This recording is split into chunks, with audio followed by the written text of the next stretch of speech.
Opening Day by D.M. McGee. The cold hard ground, covered by shadows of triumphs and failures that last.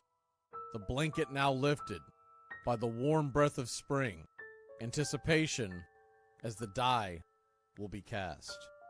It's opening day, sun's high in the sky. In short sleeves, we come with no cares. They'll yell, "Play ball!" a cadence we've yearned, as peanuts and popcorn fill the air. The crack of the bat, the dew on his shoes, the long winter's nap now broken. It's opening day. It is opening day. No better words ever were spoken. Edge of our seats, set to explode on a hard hit bullet to the gap. A dive at the wall, moonshot or strike out, we erupt with a deafening clap. This year's the year. We can all dream the dream, the hope of new season in play. From dawn to past dusk and sea to sea, we rejoice for its opening day. Opening Day by D.M. McGee.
Baseball is a beautiful thing.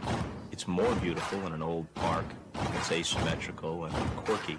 But even in a dome with artificial turf, it's beautiful. The way the field fans out, the choreography of the sport, the pace and rhythm of it, the fact that that pace and rhythm allows for conversation and reflection and opinion and comparison. In right field, the crowd is tormenting Strawberries, singing Darryl, Darryl. Little roller up along first, behind the man. It gets through Buckner. Here comes Knight, and the Mets win. And there's a fly ball deep to left. It's on its way. There it goes, and the Yankees are going to the World Series. Aaron Boone. Ground ball stabbed by Polk. He has it. He underhands to first for the first time in 86 years. The Red Sox have won baseball world championship. Can you believe it? It's a pastime, something you do. It's entertainment, something you watch. And it's a shared experience, something you talk about and read about. But you can apply those same three criteria to other things. What makes baseball special is that it's the best game that's ever been devised. Smith corks one into right down the line. It may go. Go crazy, folks. Go crazy. Sure as God made green apples, someday the Chicago Cubs are going to be in the World Series. A little bouncer slowly toward Bryant. He will glove it in front of Rizzo. It's in time. And the Chicago Cubs win the World Series. Cubs win. What a lucky break. The good Lord wants the Cubs to win. How can you not be romantic about baseball? There's a very peaceful thing. It was created and played in pastures and meadows. There's grass, there's outdoors, there's everything that people thought was American and feel about America. You get in a ballpark. And it's the wonder of walking through that dark tunnel and seeing a huge open space where men play the little boy's game.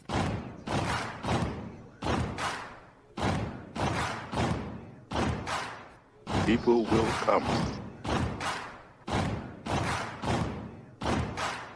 They come for reasons they can't even fathom. Not knowing for sure why they're doing it. They'll arrive at your door as innocent as children, longing for the past.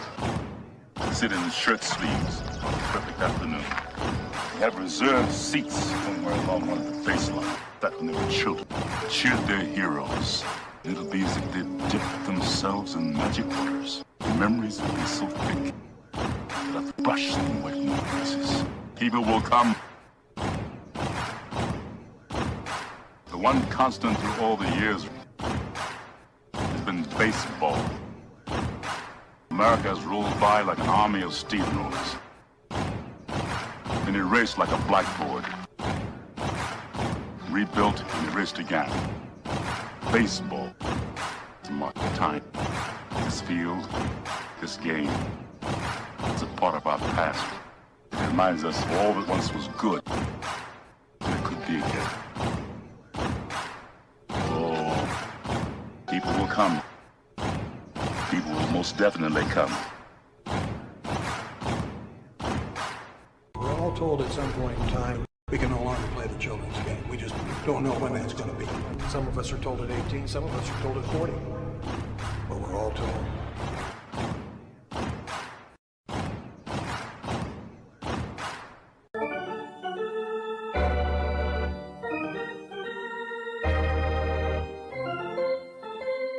I believe in the Church of Baseball. I've tried all the major religions and most of the minor ones. I know things.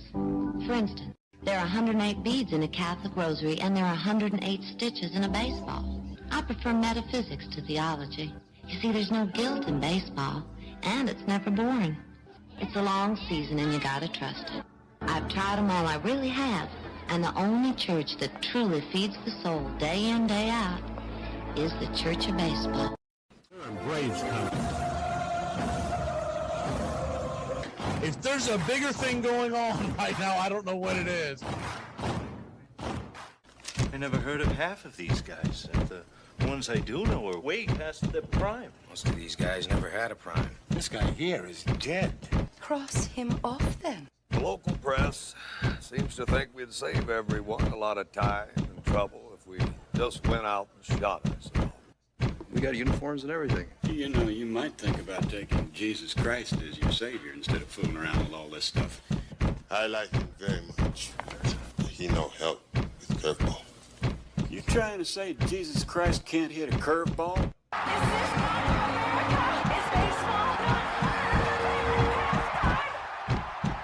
But I'll tell you, these fans are great. Listen to them. Hey, way to go, Rick. All of Ohio loves you. Come on, baby. Come on, Ricky. Come on, Ricky. The game doesn't stink. It's a great game. Ladies and gentlemen, welcome. We direct your attention now to home plate. Please remain standing. We call your attention to our band here today. They will be jointly directed. And now, another fixture. Our national anthem.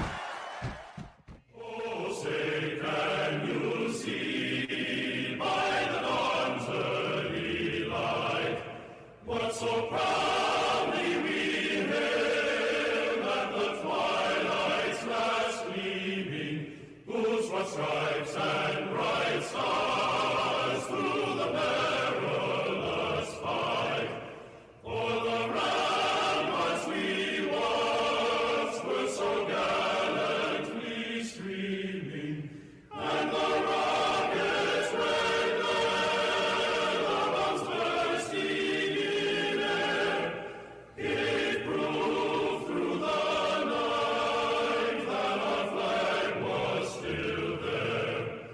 Oh, say does that star-spangled banner yet wave o'er the land of the free and the home of the brave? At this time, ladies and gentlemen, we'd like to introduce today's teams as participants in this historic game. Play ball!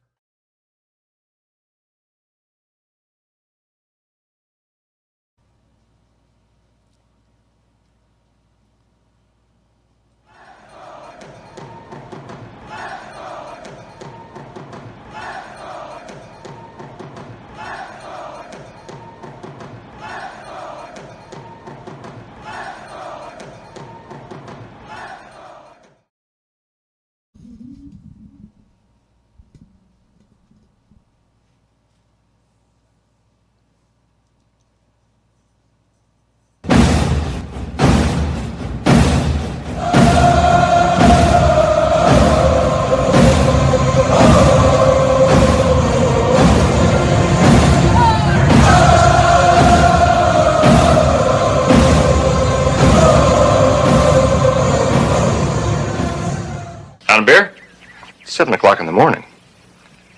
Scotch?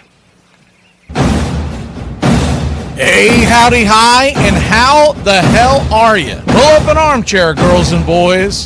Pour you a cold one. It's time for Radio Baseball. You're listening live. We're set for pitch-by-pitch, play-by-play, the classic call of Radio Baseball. Hi, I'm Mac McGee. It's time to put it all aside for what should be a great game here on the Diamond. As we take you out to the old ballpark, kick up your feet, let's take a journey back to the golden age of Radio Baseball. We'll do our best to paint the picture as the game goes along.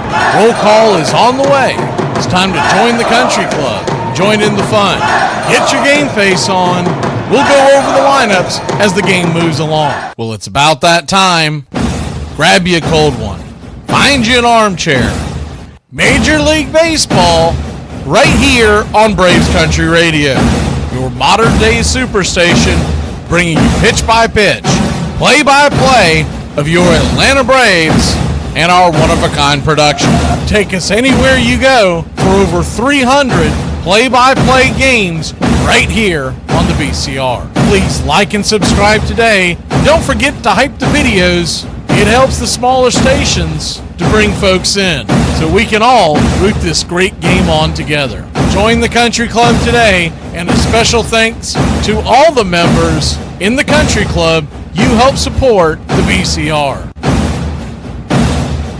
Get this bus moving. Stop. Come back. Too late. Roll call! Yeah! Roll call! Braves time.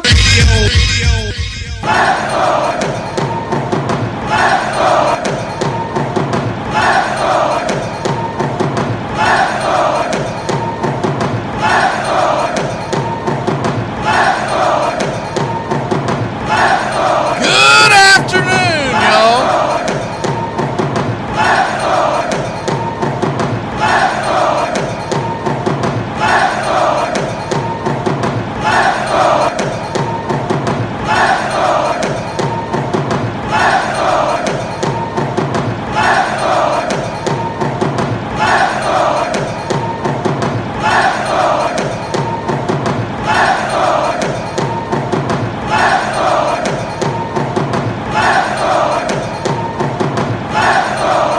Howdy, y'all.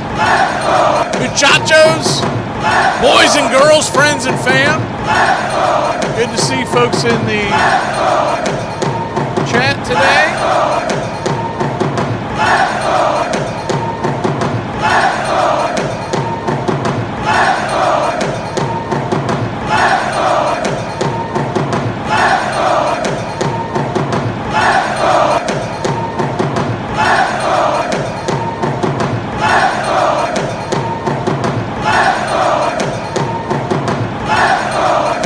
Good to see R81, Jameson Taylor.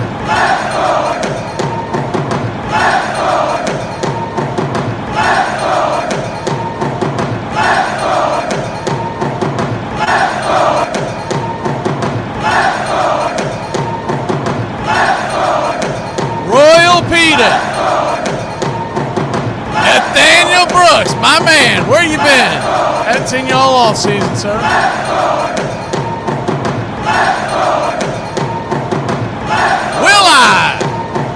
What you talking about, Willis?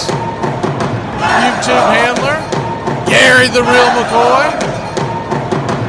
Everybody loves Raymond.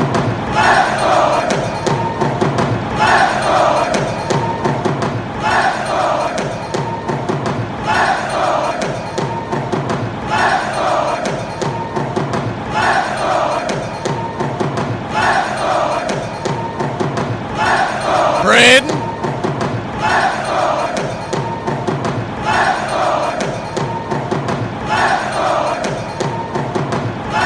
Deb up, good to see you. Chop shop. Old Willis in the club for 13 months. Congratulations, sir. And battling for Brody, I guess we'll just call you Brody, has been in the club for 3 months. Everybody's ready for opening day. They're doing the anthem and whatnot. We've already done ours. So we're going to go ahead and get you set for pitch by pitch, play by play. Well, it's about that time. Grab you a cold one. Find you an armchair. Major League Baseball right here on the BCR Radio Baseball, your modern day superstation, bringing you pitch by pitch, play by play of Major League Baseball and our one-of-a-kind production. Take us anywhere you go for over 300 play-by-play games right here on the BCR. Please like and subscribe today. Don't forget to hype the videos. It helps the smaller stations to bring folks in so we can all root this great game on together. Join the country club today, and a special thanks to all the members in the country club. You help support the BCR. Get this bus moving. Stop. Come back. Too late. Roll call! Yeah! Roll call! You're in Braves time.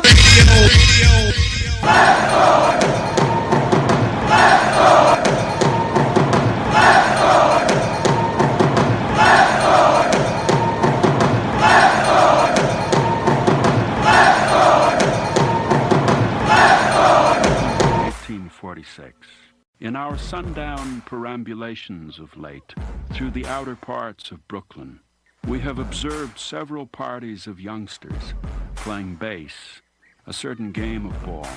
Let us go forth a while and get better air in our lungs. Let us leave our close rooms. The game of ball is glorious. It is played everywhere. In parks and playgrounds and prison yards, in back alleys and farmers' fields, by small boys and old men, raw amateurs and millionaire professionals. It is a leisurely game that demands blinding speed. The only game in which the defense has the ball. It follows the season, the fond expectancy of springtime and ending with the hard facts of autumn. Because we've been playing it fundamentally the same way for so long, the way that we can find the benchmarks that cross generations and cross decades is to be able to use these statistics as if they were labels. They aren't numbers. 300 hitter is not a number. The 300 hitter is a tag that means something today, as it did in 1930, as it did in 1890. I can make that comparison with my father, who could have made it with his father, that common language. It's our game, America's game. We'd spit tobacco juice on a spike wound, rub dirt in it, and get out there and play. Baseball's a gentleman's sport. Sportsmanship spoke from the heart of America. It is a haunted game in which every player is measured against the ghosts of all who have gone before.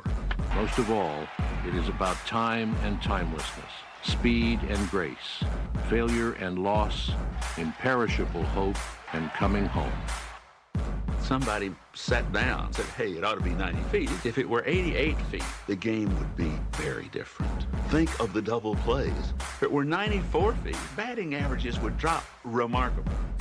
90 feet, that was a pick from heaven.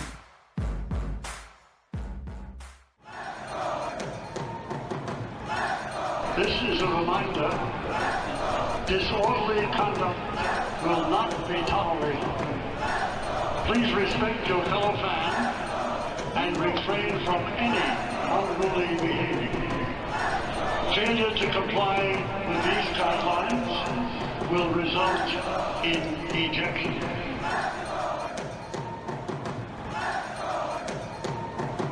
Baseball serves the same purpose as a revolution in Central America or a thunderstorm on a hot day. A tonic, an exercise. So long as it remains our national game, America will abide no monarchy, and anarchy will be too slow. Ladies and gentlemen, we interrupt our program of dance music to bring you a special bulletin from the Intercontinental Radio News. Ladies and gentlemen, the flash in the sky was visible within a radius of several hundred miles, and the noise of the impact was heard as far north as Chicago, Illinois. We have dispatched a special mobile unit to the scene, and we'll have our commentator give you a word picture of the scene as soon as he can reach there. Reports observing several explosions occurring at regular intervals and moving toward the Earth with enormous velocity, like a jet of blue flame shot from a gun. Crosley Service estimated that 32 million people were listening in on radios. Quietly, and we will control all that you see and hear. You are about to participate in a great adventure. You are about to experience the awe and mystery which reaches from the inner mind to the BCR, your home for the classic call, radio baseball. Hi, folks. Join us now for another ball game. Yes, sir. Why, we'll send you the play-by-play. This is the one we've been waiting for. This is it. This makes you feel like it's spring and baseball, no more measles, and free tickets to the circus. Although edited, tonight's thriller contains suspense and violence which may be unsuitable. Parental discretion is advised. 2, 4, 6, 8. Who do we appreciate? Braves count.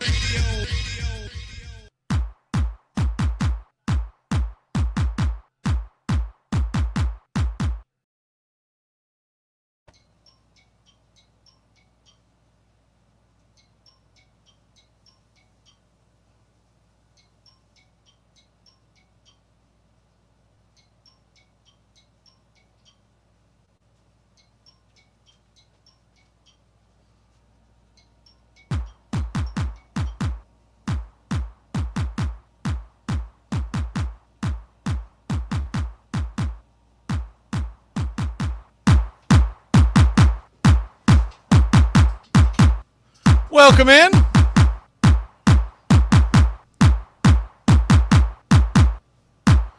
We are just about set for pitch-by-pitch, play-by-play. Reds and Red Sox, game one of the doubleheader. Bottom of the hour, we got our Cincinnati Red contributor, Red Raider Doug. I'm sorry, bottom of the hour, it's going to be the Sarge coming in for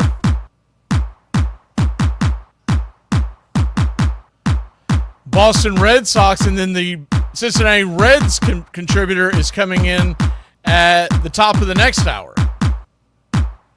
So a little treat we're going to have for you Reds and Red Sox fans. They're going to stop by and they're going to kind of give us a overview of what's going on.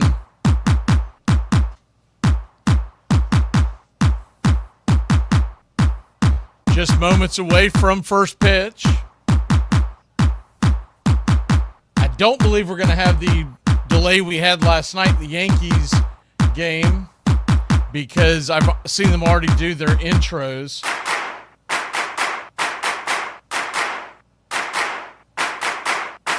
So hopefully that stands true. The Mets are all over the Pirates. Paul Skeens got his gut stomped out today. It's 11-5. High-scoring game in general, especially for an opening day when you had Peralta and Skeens on the mound. Good job, Paul Skeens! They won't remember this when they'll start talking about him being a Cy Young candidate here in about 2 or 3 weeks.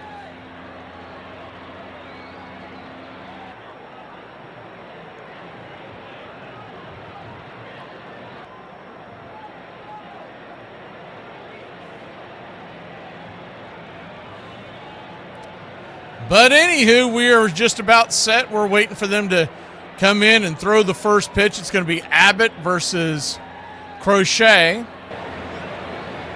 And hopefully we get a much more competitive game than what we got last night. That was a dud. Still opening day, so you can't beat that.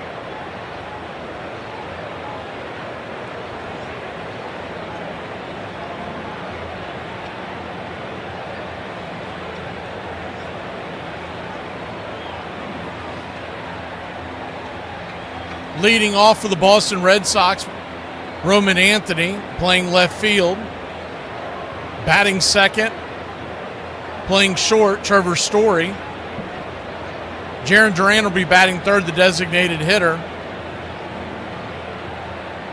Wilson Contreras, over from the St. Louis Cardinals, will be batting cleanup and playing first.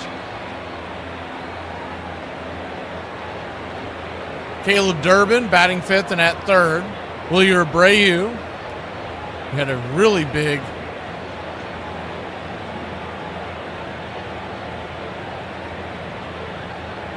WBC, a couple of huge at-bats there. He's batting seventh and in right field. IKF, Isaiah Kiner-Falefa, or I like to call him Falafel Waffle. He's at second base. We've seen him all over the league. Toronto and New York Yankees here just in what was with Toronto as well. Narvaez behind the plate, and Rafaela is in center field and batting ninth.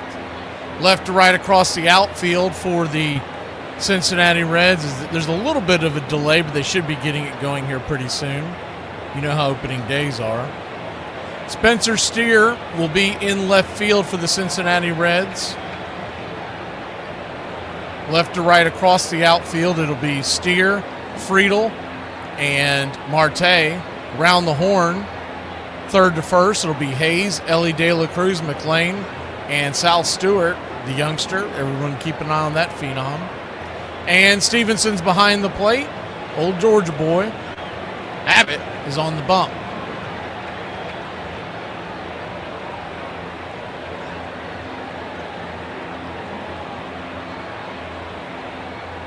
Leading off for the Cincinnati Reds when they come to the plate in the bottom of the first, it'll be Friedel in center, batting second, playing second. Matt McLean, Ellie De La Cruz batting third and at short. Sal Stewart's at first and batting cleanup. Suarez is the designated hitter coming over free agency, returning back to Cincinnati after stints in Arizona and Seattle. Spencer Steer is in left, batting sixth. Stevenson's behind the plate and batting seventh. Marte is batting eighth and in right. And Brian Hayes is batting ninth and at third. And we're just about getting set for it. I can see the Sarge coming in, so we'll have him here at the bottom of the hour as we talked about it. Most likely, the way this is lining up, I'd say I'll bring him in the end of the first inning.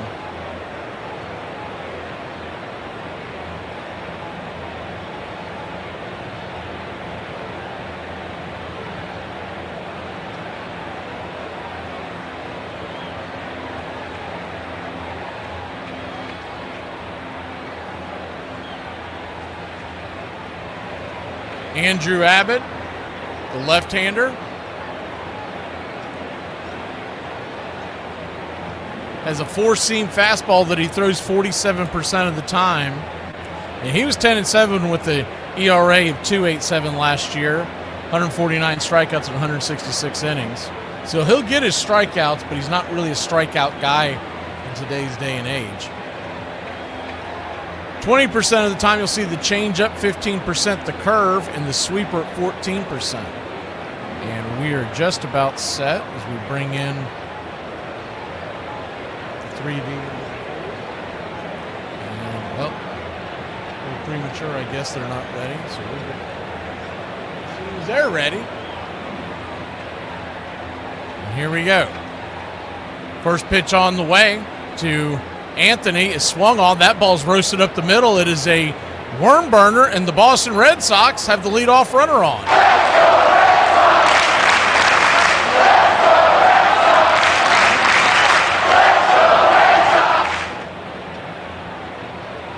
First pitch swinging, and he roasted it up the middle, and now here the 3D is.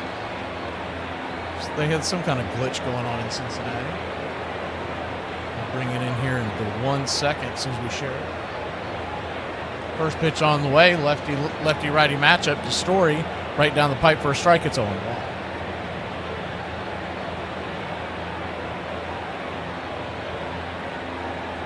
The 0-1. Pitch is swung on and dribbled over towards third. Hayes has it, fires it to second. It's going to be a 5-4-3 double play. So just like that, 2 up, 2 down, and just 3 pitches into the inning.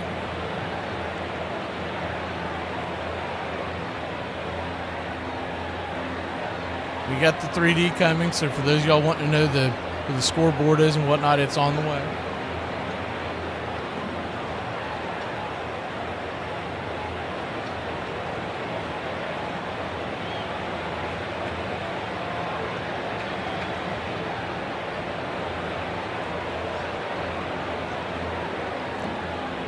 Lefty-lefty matchup now as Jaron Duran's coming in.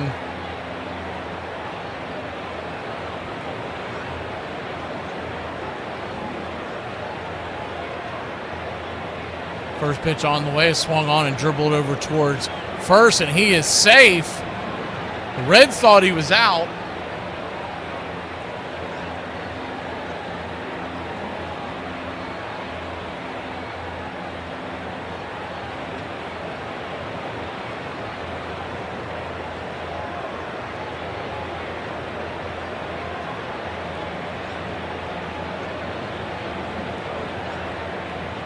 Bit of a glitch, but I figured out what's going on with the screen, so we'll get it fixed here in a second. They're replaying, and I do apologize for these long breaks in between when I'm trying to do 6 things at once.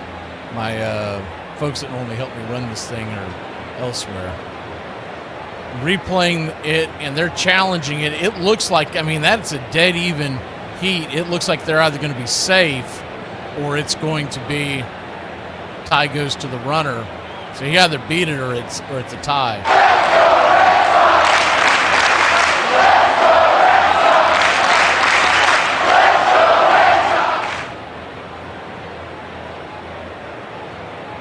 Nothing, your score, 2 outs. Here we go.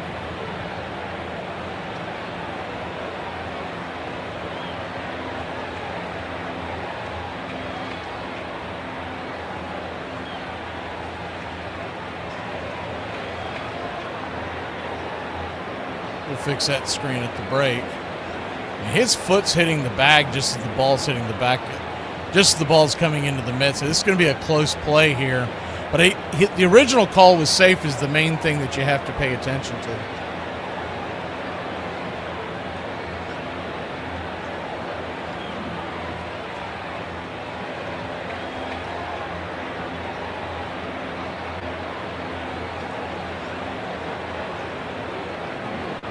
Here comes the call, and he will be safe. So the Red Sox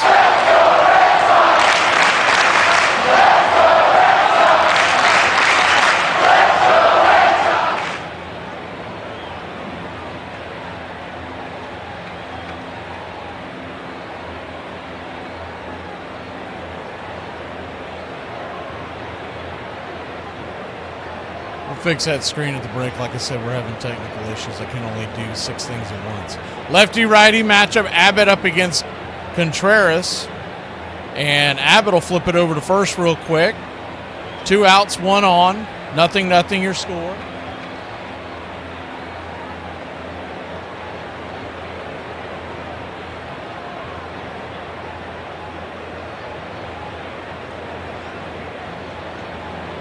First pitch on the way is the four-seamer off of that. It's high and out of the zone. It's 1-0.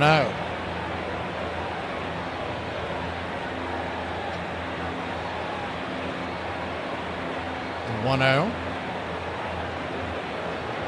Kicks and fires. Change up, misses. Ball 2-0. Wilson Contreras, power hitting right-handed DH first baseman. He can also catch as well.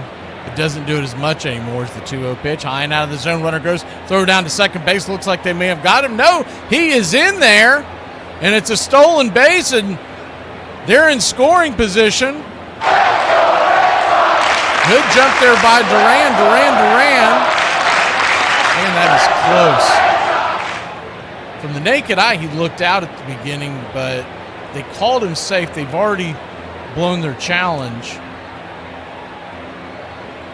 3-0 pitch. Outside wide ball 4, so he'll head on down to first. So 2 on, 2 out here in the top of the first inning.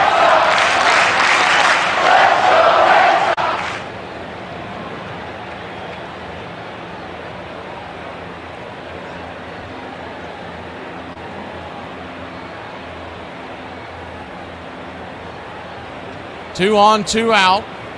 And the first pitch on the way to Caleb Durbin is swung on and popped back foul out of play, right field line. It's 0-1. Durbin coming over from the Milwaukee Brewers. Hit 11 home runs last year in 136 games, 53 RBI. So not a bat that has really torn the league up yet, but he does have high upside, and he's a steady glove there at third after losing Bregman. That's what you really want.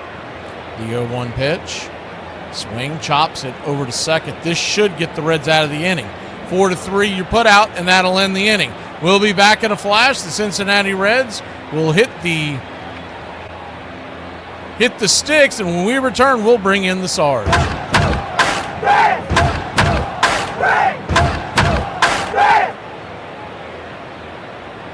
How many genders are there? I don't know. I just got here. Good evening, everybody. Speaking on behalf of Guns for Everybody. Now, question. What was the first thing that the communists done when they took over in Russia? Answer, gun control. And there's a lot of people in this country who want to do the same thing to us here in a kind of conspiracy, see. Now, I want to talk about another thing that's on everybody's mind today, and that's your stick-ups and your skyjackers, which, if that was up to me, I could end the skyjackers tomorrow. You could? All you got to do is arm all your passengers. He ain't going to dare to pull out no rod. And then your airlines, then they wouldn't have to chase the passengers on the ground no more. They just pass out the pistols at the beginning of the trip, and they pick them up again at the end. Case closed. Hormones. Anyway, did you know that humans are the only creatures with a chin? Fact.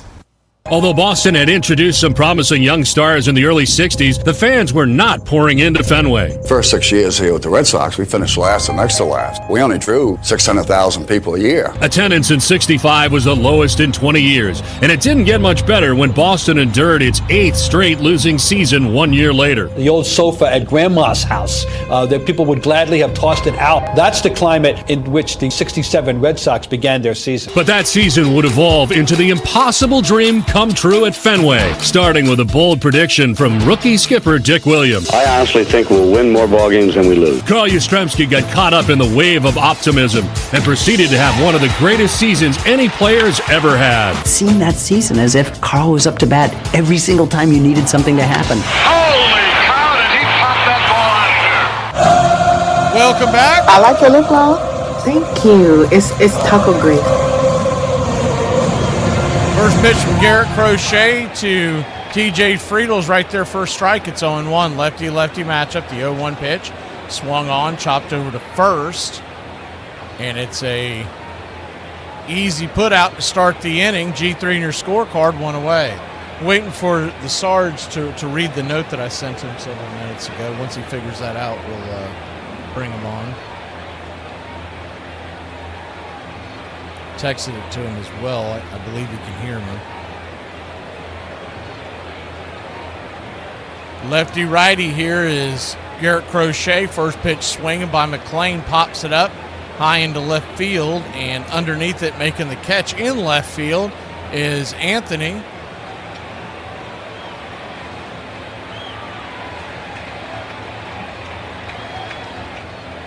Quickly 2 down. Ellie De La Cruz, the batter. Left to right across the outfield for the Boston Red Sox. It'll be Anthony, Rafael, and Abreu. Around the horn, third to first. It's Durbin, Story. As the first pitch swinging by Cruz. This is going to be an easy 4-3 inning. 4-3 put out. A 1-2-3 4-pitch inning for Crochet. So we'll bring the Sarge in on the next inning because did not have time. We'll be back in a flash here on the BCR Reds and Red Sox scoreless, heading to inning number 2. I'm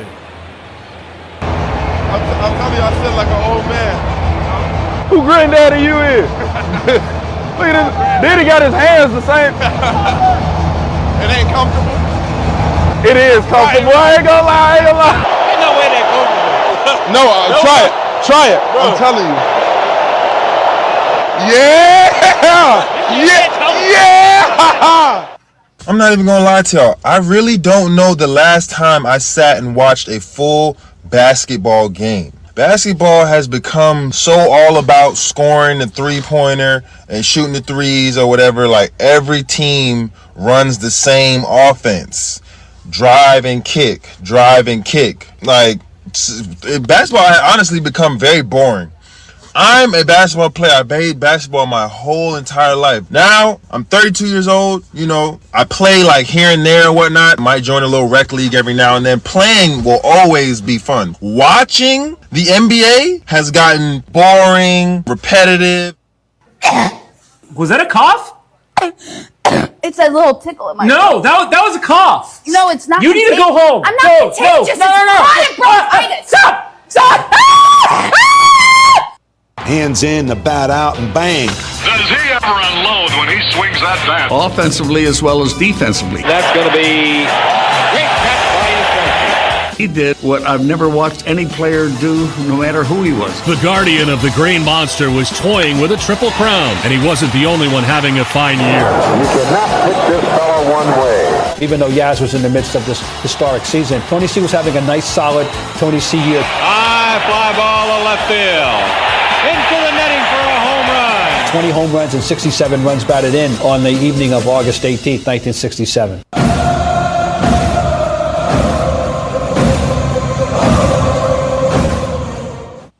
Welcome back. Nothing your score as the left-handed bat of Willie Abreu standing in. The 0-1 pitch is a curveball inside, 1-1.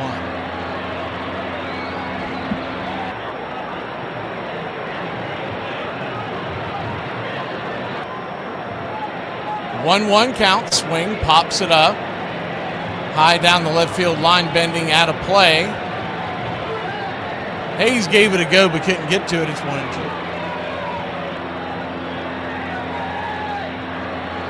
And I believe we have the Sarge in here. Sarge, how are you, sir? Happy opening day, McGee. Happy opening day, sir. Red Sox and Reds. Sarge, first of all, let's thank you for your service as we're getting our feet underneath this. These apps decide to change everything on opening day. And I'm like, what are we doing? Like, that's why there's a bumpy ride to get this going. But I think we got our feet under us here in the second inning. None of this stuff went on. I knew as soon as I went into the feed that brings all this stuff to y'all is the 1-2 pitch, swing, in and out of the glove on a foul tip. Abreu's staying alive. We'll do it again. I knew as soon as I saw this up, it goes, we look a little different, but we're still the same company. Go, oh, crap. Y'all hit some kind of update overnight, and here we go. But that's why I'm not able to get to where I had the screens yesterday, and I keep fiddling with, because all these boxes y'all see on the screen, I can't move them normally. You can move them out of the way. 1-2 count. Down below the knees, 2-2. So tell me about the 2026 Red Sox, Sarge, as you're getting ready for it should be a roller coaster of a season there in the AL East. Yeah, I think it's going to be a lot like last year. I think we're a little better. Maybe 90-win season this year. The 2-2 pitch was swung on and grounded over the first. It's going to be a 6-3 put out. Or sorry, excuse me, not a 6-3 put out. It's going to be a 3-1 put out. Excuse me, Abbott covering the bag, and the runner was safe. So runner at first, nobody out. You're following along and watching the game too. To try to take pauses during the plays. IKF is at the plate. First pitch swinging, whistles it into the crowd. It's 0-1. So where do you see the Red Sox finishing this year? I'd say probably we're second. I think behind the Yankees. I think we're going to do a little better than Toronto. Do you really? Yeah. I don't think Toronto's going to do it 2 years in a row. Swing, fouls it away. It's 0-2. So an 0-2 count. And I wholeheartily disagree with that one. If you're going to chase someone down and surprise them, I think it's the Yankees. I think the Blue Jays. I mean, they added even more talent like they needed it. The 0-2, caught looking, strike three, punched him out. IKF went away. Fair enough. That's the great thing about opening day. Nobody's right, nobody's wrong. Right. We're all going to the World Series today, so I do think the Red Sox are going to make the playoffs. I had them in my predictions. I think all three of the big boys in the AL East make the playoffs. And I think it's the AL West that's going to be the odd man out, not getting a wild card this year, believe it or not. I think Seattle wins the division, but I think that's it. And then I fully expect Kansas City and Detroit to be in it this year. First pitch to Narvaez is a strike. It's 0-1. I like Detroit in the center. First, one out. Right there on the outer edge. Just misses 1-1. Well, the Sarge is serving our country ready, so give him some slack on his audio. You able to catch the whole game today, or are you gonna be? Yeah, I'm on quarantine for 72 hours. I'm down with the flu, so I will be able to watch every second of this game today. Pitch is swung on and hit into right field. You got runners at first and second and one out as the Red Sox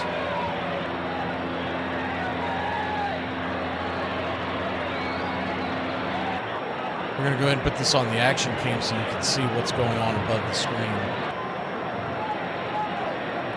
Got a great slate of baseball. We got the doubleheader tonight at Cleveland and Seattle as the curveball upstairs to Rafaela misses for a ball. It's 1-0. You expecting much offense from Rafaela this year? I do. I mean, he's 1-0. Just misses. 2-0. He kind of reminds me of Jackie Bradley a lot. He's streaky for sure, but I think he's had enough time in the big leagues now. He's starting, hopefully, he can be more consistent at the plate. The 2-0 count is a swing and a miss. 2-1. The Mets did beat the Pirates 11-7 after what was being billed a pitcher's duel today. So a 2-1 count. Runners on first and second, 1 out. Pitch on the way. Swing and a miss. Four-seam fastball, 2-2. Where are you looking at for the... I believe the Red Sox are going to score, and I think their pitching rotation right now, assuming stays relatively healthy. We all know teams get bumps and bruises. But my biggest question for the Red Sox is the 2-2 pitch is swung on and hit on the ground. It's going to be a 6-4-3 inning-ending double play. We'll stay here with you during the break so we can talk to the Sarge a little longer. The bullpen is my biggest question with the Boston Red Sox. What are you looking at for that bullpen to, as far as how do you see that playing out top to bottom?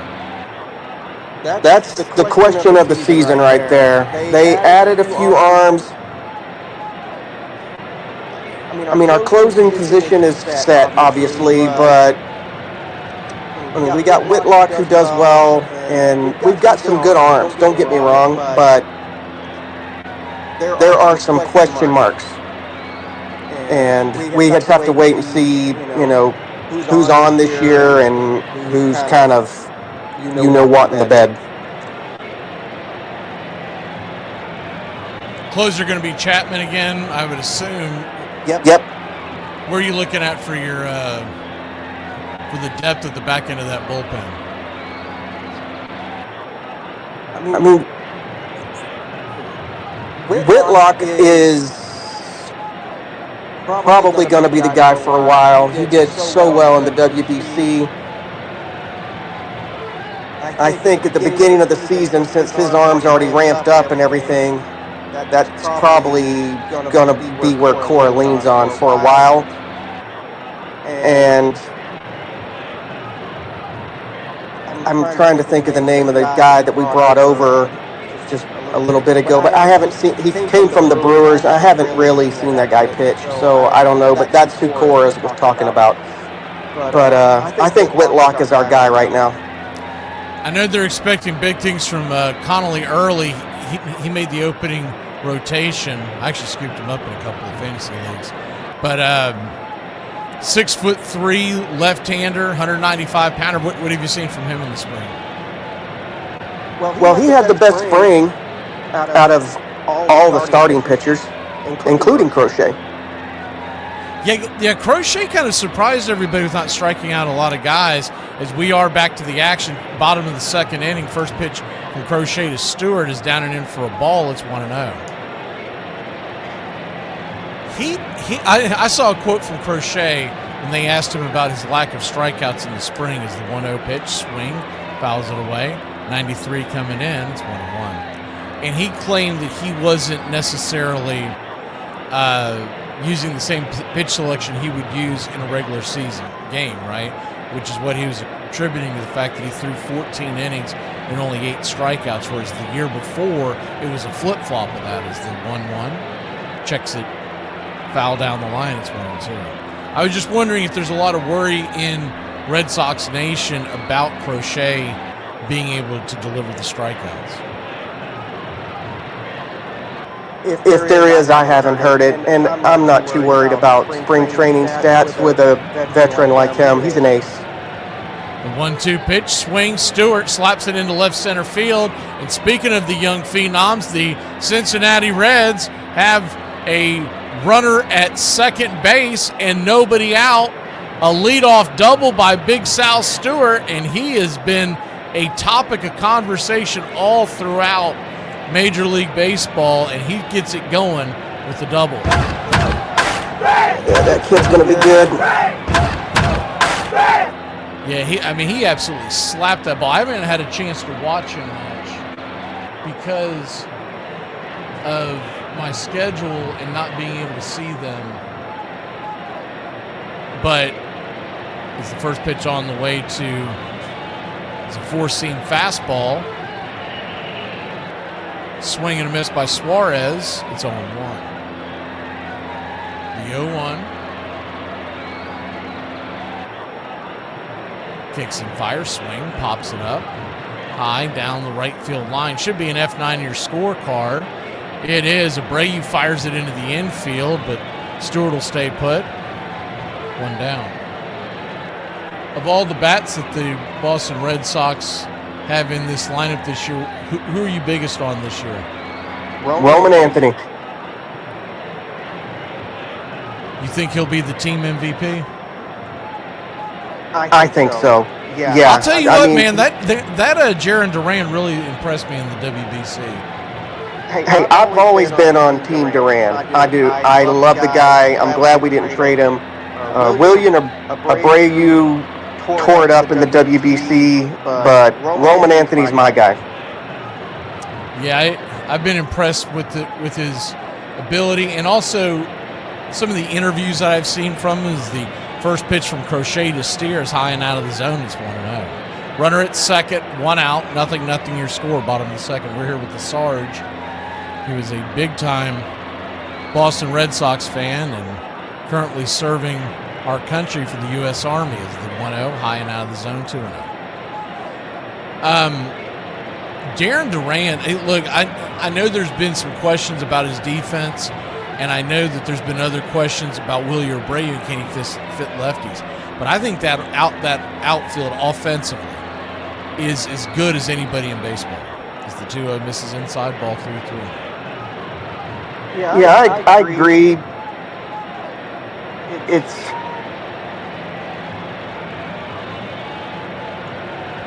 He lost him.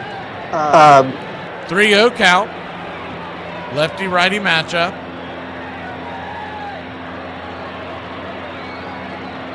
Crochet comes set. Inside ball 4, and he'll head down to first. Try not to stay in front of the call, sir. Sorry, at first and second with 1 out. Different feed than you are. My apologies, everybody. You're good. Yeah, our outfield is stacked. It has been for a while. It's been kind of a log jam, but I think. What is the overall take on Yoshida? Are they moving him, or are they just stuck with him? We're stuck. I really am surprised that they didn't reach out and try to basically give him to the Atlanta Braves. First pitch swinging by Tyler Stevenson is walloped down the left field line. Bending, making the catch is the Roman Candle. He'll fire it into the infield, and the Reds runners will stay put at first and second. There are 2 outs. Good play there by Anthony. Thought that ball was going to get out a little further. The wind is blowing, by the way, from right field to left field, 81 degrees here in the stadium, but it's blowing right to left at about 15 miles an hour. You didn't quite get that up into the jet stream, or that thing would have been gone. Nope. Noelvi Marte, the batter. I just don't understand what they're doing with Yoshida. It's the first pitch on the way. It's cutter outside high. It's 1-0. It is. We should just DFA the guy and eat the money, whatever we need to do. But Henry and all those guys just aren't going to do it. 1-0. It's been a topic. It's foul back out of play. It's 1-1. Yeah, I don't understand what they're thinking as far as. I know they don't want to just DFA him, although sometimes you do that to let other guys have a chance. But anybody you'd be bringing up on a DFA would be riding the pine, right? As the 1-1 pitch, swing, pops that up. Will that stay in play? A lot of foul territory here in Cincinnati at the Great American Ballpark, but it bends into the crowd. It's 1-2. I don't know if you'd heard any rumblings as far as whether or not they are actively trying to move him, or if they're just kind of sitting pat. Well, we've heard rumblings, but it's all been the same thing. What are we going to do with this guy? And it looks like the Sox are just going to keep him for no good reason at all. The 1-2 count in the dirt. Ball 2-2-2. So Deuce is wild now. 2 on, 2 out. A 2-2 count. Red Sox and Reds are scoreless.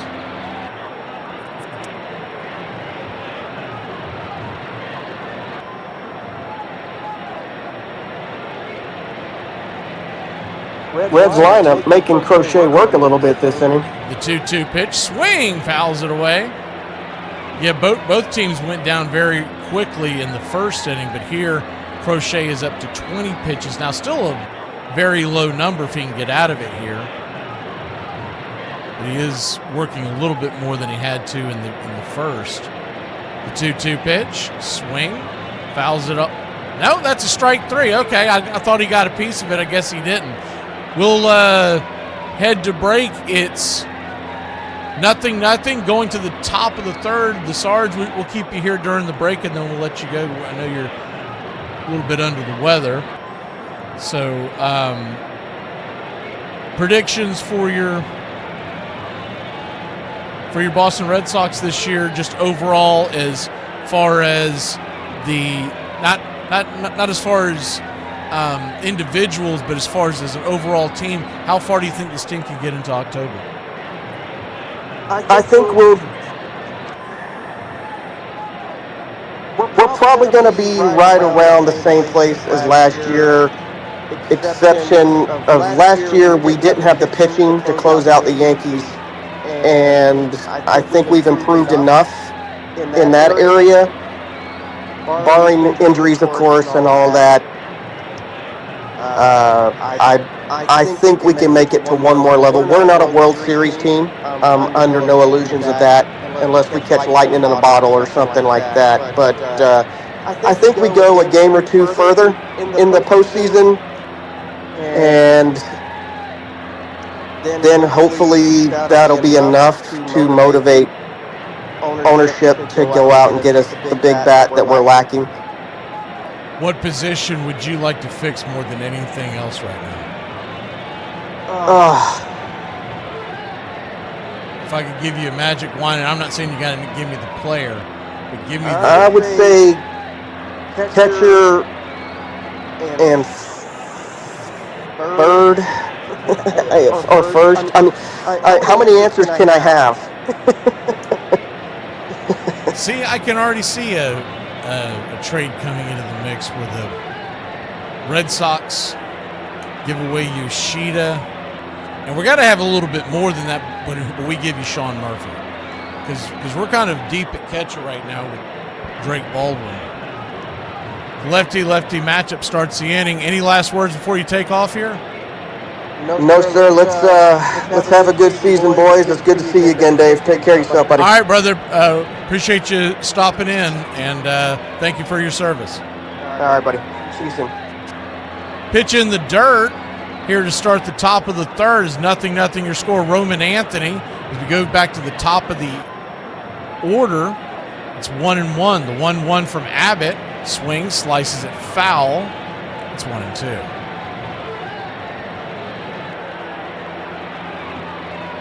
The 1-2 count. Good to see you pushing buttons. Long time, no time. Ready 70. I haven't had a chance to look at the chat. We've had so many things going on here today. Red Raider Doug's coming in at the next hour. He'll be talking Cincinnati Red side here as the 1-2's foul back. Appreciate everybody's patience today with all the technical glitches that we've been dealing with. As the 1-2 pitch, swing, slaps it into left field. It's down for a base hit, and that's going to be a leadoff single for the Boston Red Sox and the Roman Candle. So Boston trying to get something going here. Top of the third inning, 0-0 your score.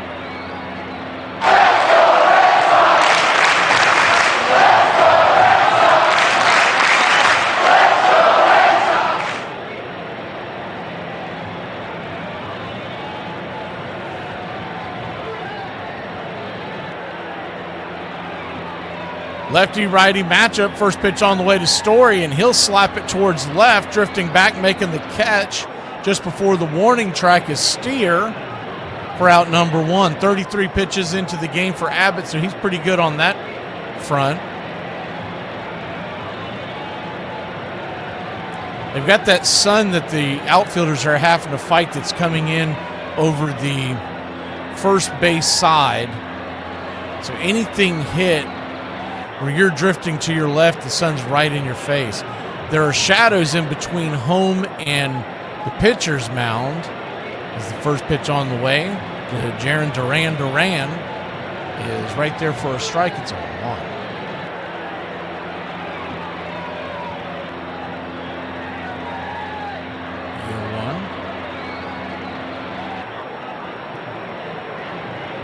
Pitch is sweeper, misses. 1-1.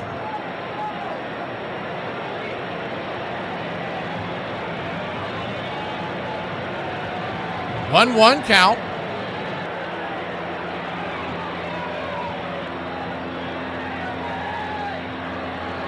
Duran had an infield single his first time up as the 1-1 down and away. Ball 2-1. And this left-hander, he can hit everything. We saw him hit a couple of home runs in one game in the WBC.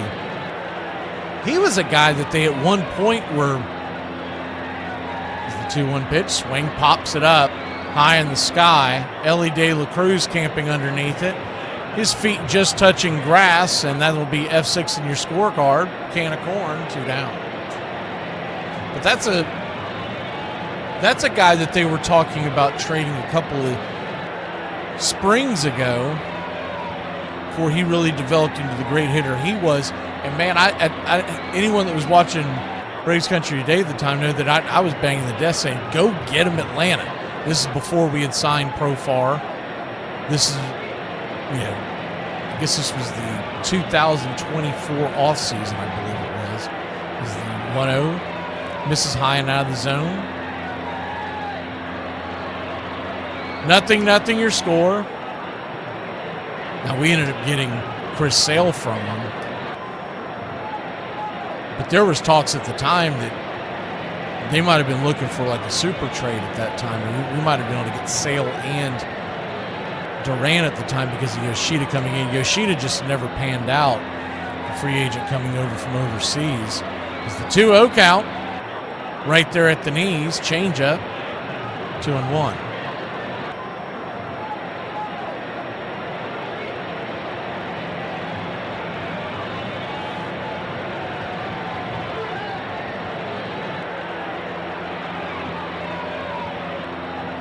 Abbott comes set, his 41st pitch of the day. Down and away. So a 3-1 count now, and Contreras walked his first time up.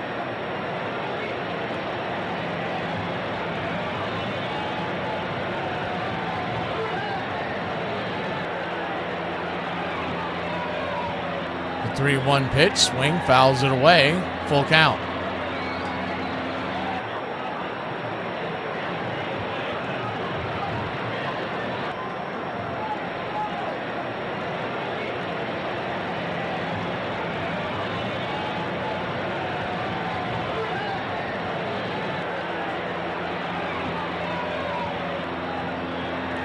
Full count now, runner at first, 2 outs, which means the runner will be on the move. The payoff pitch, swing, slices it foul, will do it again. Tonight, 10-10 first pitch, Cleveland at Seattle. We'll have the call right here. That should be a really good pitcher's duel.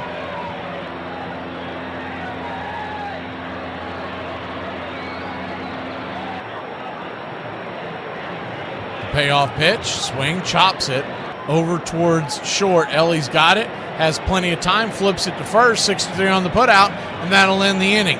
We'll head to the bottom of the third. Nothing, your score. The Red Sox have put 5 hits on the board, but haven't scratched across a run. Coach, I know you're thinking about the next game, but when will you stop and appreciate how special and how historic all of this has been? I'm really not thinking about the next game. I'm thinking about cracking open a beer. I hate when you bitches move to Appalachia and you're like, guys, I heard whistling in my backyard. I think it's a Wendigo. That is my Uncle James, and he's addicted to meth and Afrin. It's not some ancient being coming after you. You live on Deep Creek Lake. I promise you, your multi-million-dollar mansion isn't attracting these beings. Get the over yourself! You can't keep the Democrats out of the White House forever. And when they get in, I'm back on the streets with all my criminal buddies. It's a date Red Sox fans know only too well, for it was then when their young slugger's promise came crashing to the ground. I was on deck when Tony got hit, and I'll tell you, the sound of the ball hitting him, I saw his cheek just blow, just like you're blowing up a balloon. This, of course, was something that was even more acute because it was Tony C. Really ruined what could have been a Hall of Fame career. Losing Tony for the season was a tough blow, but Yaki's club was still in the midst of a pennant race, and their leader managed to be even better in the final month. We knew if we got somebody on base and Yaz was coming up that he'd deliver, and he did. Yaz hit .417 with 9 home runs and 26 RBIs in his final 27 games. The Triple Crown was becoming a possibility, and a record number of fans were flocking to Fenway to witness history. We were in the pennant race and having fun, and the fans were backing us. We were getting people in the ballpark. There's a whole new generation of fans had grown up that had not experienced a true pennant race. With the Twins, Tigers, and Red Sox all fighting for the American League pennant, Fenway was the place to be on the final weekend of the season.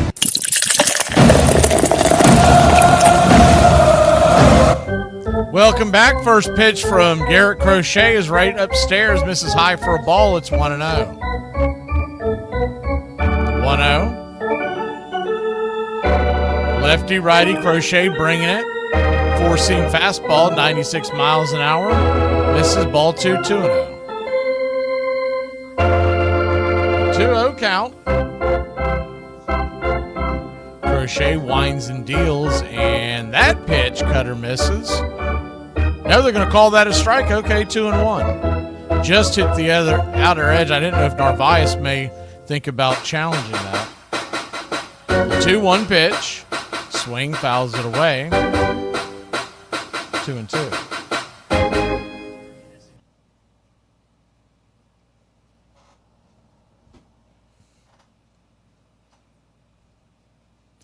We're here in the bottom of the third inning. It's 0-0. Red Sox Reds. The 2-2 pitch is swung on and lifted into right field.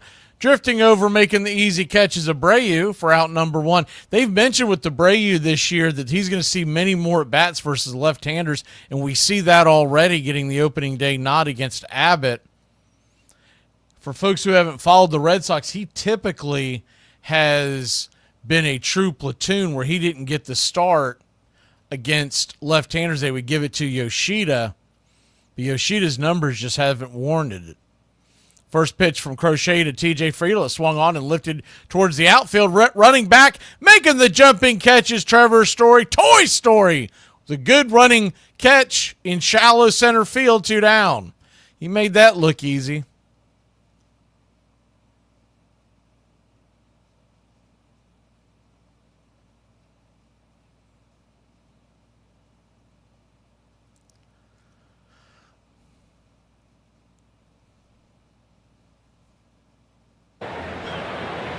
Two up, 2 down, and the first pitch on the way to McLean is off the plate wide for a ball. It's 1-0. Crochet, by the way, 28 pitches, and he is almost out of the third inning. 1-0 right there, P at the knees. 1-1. He's only struck out 1. His over-under today, I believe I saw, was 7.5. And when I saw that, the first thing I thought about was, for a guy who has not struck out many this spring, is the 1-1, fouls it off 1-2. That's a high number. And I know Garrett Crochet and what he's done last year and whatnot, but he has not had the strikeouts in the spring. To take 8 strikeouts was going to be wild because you don't expect these guys to go extremely deep in the first game. What Max Fried did yesterday is not normal. He ended up going into the 7th inning. Typically, they're out by the 5th or 6th. And to get 8 strikeouts, you have to really be bringing it. 1-2, fouls it away. That one there marked at 98 miles an hour. A couple of his fastballs have been in the low to mid-90s.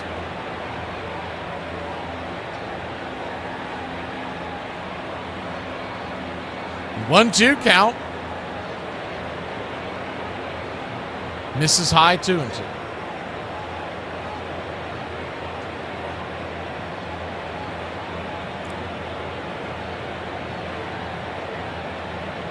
Reds nothing, Red Sox nothing, bottom of the third inning. It's swing and a miss, strike 3, and that'll end the inning. We'll be back in a flash. The Reds will grab the bats when we return here on the BCR. Mac McGee and I, we're on the same team. The Country Club for Braves Country Radio. And we need more players. We need you to help us win the battle against hunger and poverty. You can sponsor Braves Country Radio. Teamwork is what The Country Club for Braves Country Radio is all about. And that's why we need you. For just $15 a month, Don't get greedy. Ask for $2.99. you can sponsor a child just like Braves Country Radio. I've been able to really help, Braves Country Radio. and it feels so good. It's so easy. Just reach out now and start sending your love around the world. The Country Club for Braves Country Radio. To join our team, we really can bat 1,000. Mac McGee. Who's waiting for help? There's room on our team for you.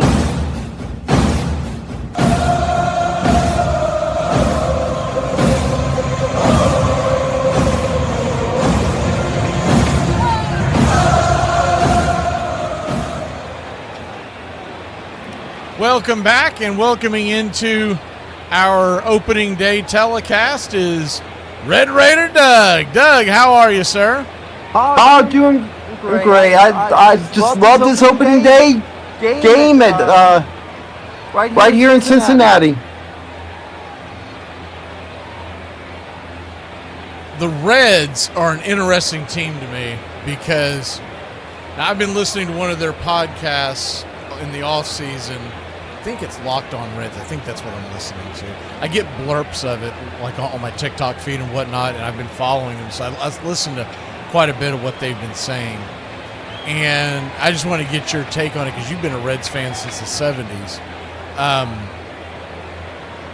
They're extremely, I won't even say hopeful. There's a strong belief on that team as the first pitch on the way to start here in the top of the fourth inning is off the plate wide for a ball. It's 1-0. Reds nothing, Red Sox nothing, top of the fourth. But they believe wholeheartedly that the Reds have every bit of chance of winning that division as the 1-0's right there for a strike. It's 1-1. And want to go deeper in the playoffs. How do you see the 2026 Reds? I see the 2026 Reds as a team that has to play up to their talent. Ellie De La Cruz has got to become a leader on this team. Him and McClain, everybody in the starting lineup has got to play at their best this year. To me, it's a do-or-die season for the Reds. Durbin will fly out to right field, running in, making the catch out there. In right field is Marte. One away. How has TJ Friedel been doing it this spring? I know they've been talking about him quite a bit.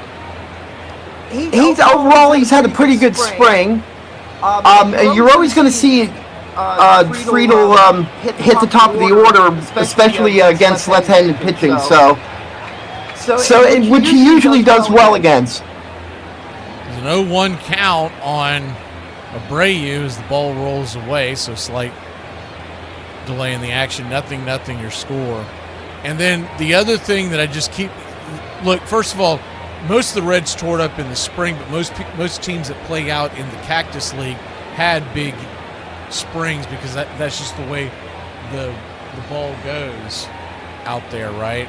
Mm-hmm. It flies around, so I know you can't get too much out of the spring numbers, but as the 0-1 swings it away, it's 0-2. Abreu down 0-2. One out, top of the fourth, 0-0 your score.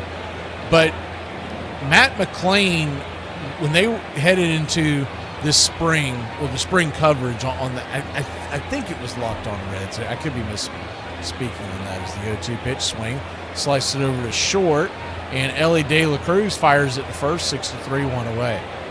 But the biggest thing they were talking about was if McClain could get back to where he was, he would be the key to this offense. And I was just wondering what your take on that was, like overall, McClain, and what you would expect of him. Like, what's realistic? The kid's still only 26 years old. Last year, he did not have a great regular season. 500 at bats, only had 15 home runs and an OPS of 643. But he has shown sparks where he could do much better than that. As IKF will line out to third, it'll be 5-3 on the putout, a high chopper, and that'll end the inning. We'll stick here with you during the break. But, Doug, I wanted to get your take on it, as it's 0-0 going to the bottom of the fourth.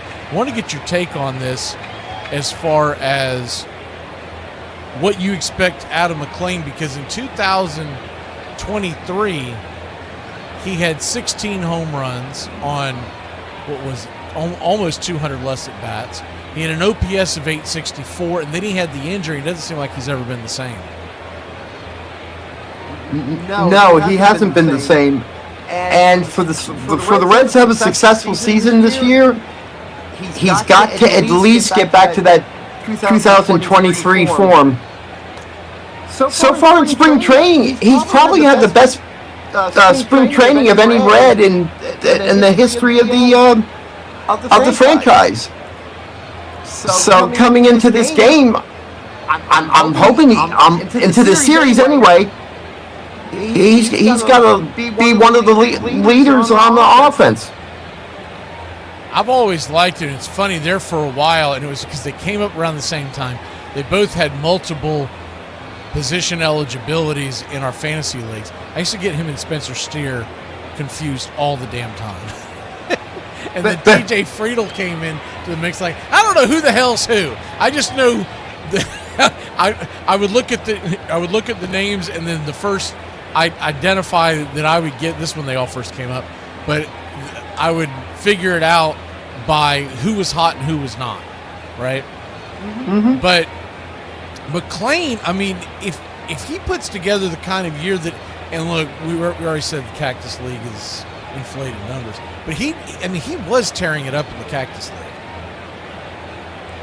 and I believe they even touched on that on the podcast that I was referring to, and they both said basically, you know, you got to take what they're doing with a grain of salt.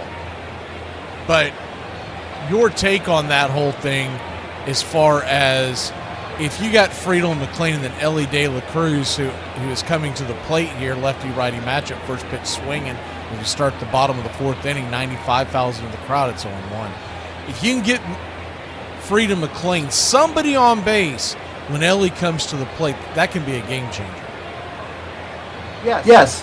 And especially I'm sorry, go ahead. Especially, Go ahead.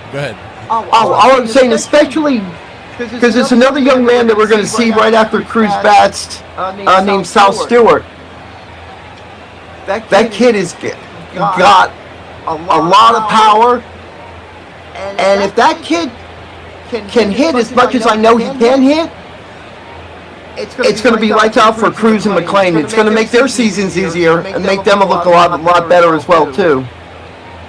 The 1-2 pitch to Cruz is swung on, and it is a swing and a miss, drop ball. They'll flip it to first, and he's done, one away. Sal Stewart, I don't know if when you caught the game, Doug, because I know you were working today, but he led off with the double to start the second inning. He rocketed that ball. Yep. And you were just talking about a second ago. What is his comp? Who are they comparing him to? As he swings at the first pitch and dribbles it over towards third, it'll be a 5-3 putout, 2 down. Is there a comparison that you're hearing for Sal Stewart? A player that they're comparing him to? I haven't actually heard them comparing to anybody yet. There's a lot of unknowns with him. I mean, I've seen him hit. Me personally, if he plays at his best and he's consistent, I like him like a new, what I call a new school Tony Perez. Suarez is at the plate. Eugenio Suarez 0 for 1 on the day and a 1-0 count as Crochet brings it. Check swing, high and out of the zone, 2-0. I mean, that's pretty good comp, Tony Perez. If he can do what they think he can do, I mean, that's a pretty formidable 3, 4, 5 in the middle of that order. You're talking about Ellie De La Cruz, Stewart, and then, of course, Eugenio Suarez. We know what he can do. And they have Steer in the 6 hole and Stevenson in the 7. You do wonder if Marte may leapfrog one or even both of those guys if he gets hot. Is the 2-1 pitch, swing.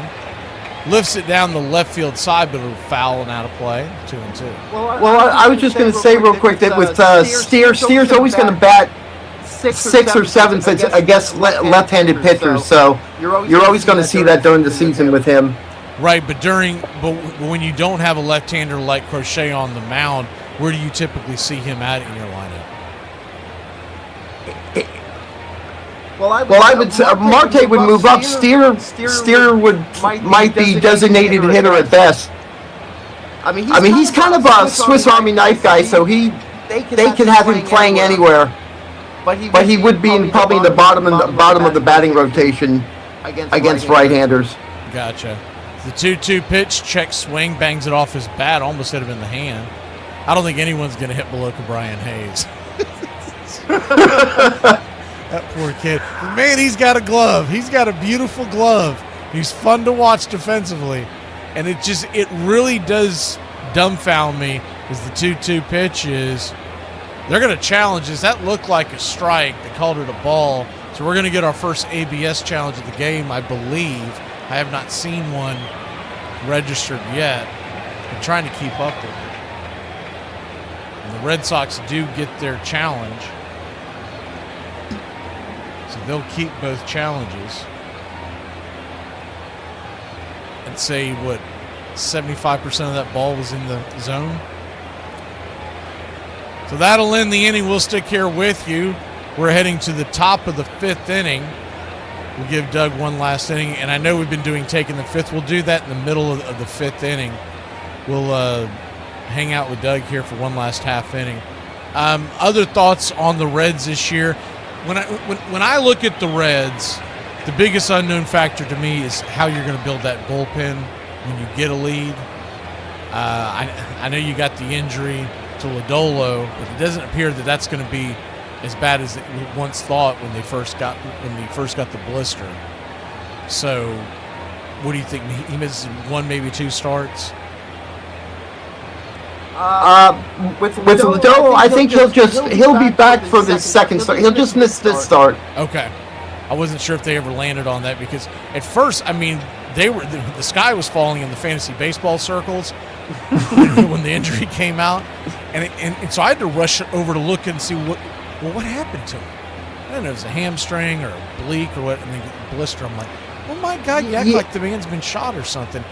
It's a blister. He'll be all right. But anyways, so you gotta for anybody in fantasy, don't panic. Lodolo gets a blister once a year, every year it seems, and he's always back off the 15-day DL. So, and you got to remember he gets those blisters because of the way he holds the ball when he pitches. Let me rephrase that for Doug. Anybody in our fantasy leagues panic like hell. Just panic all the time. Dude drops. I saw that you got Michael King in in our dynasty draft because somebody dropped him. Yeah. And I got Keyshaw, which really worked out for me because I did not have a second baseman worth a hoot, and I couldn't believe he got dropped at the beginning. So I put a bid in for King, but it wasn't as aggressive as yours was. I was like, man, I got a whole year, and I'm not gonna. There's some question marks on King this spring. I was like, I'm not going to tell you the number I put up, but it was nowhere near as high as the number you did. So I woke up the next morning. I was like, well, you got me, but that's fine. But it was an incredibly stupid drop. I can't believe that he dropped that. With King, trust me, I got it on the cheap. Nothing. Your score, top of the 5th. Narvaez at the plate, and he swings at the 0-1 pitch, and it's going to get fouled into the crowd. 0-2. right field side. What's your prediction for the Reds this year as far as give me a win total, give me how deep you think they're going to go into possibly the postseason? If everybody plays up to their talent and everything goes well with no bad luck during the season, I think the Reds can win 85 games this season and make a wild card. The 0-2 pitch is swung on and popped up over on the right-hand side. Sal Stewart will make the catch after your scorecard. One away.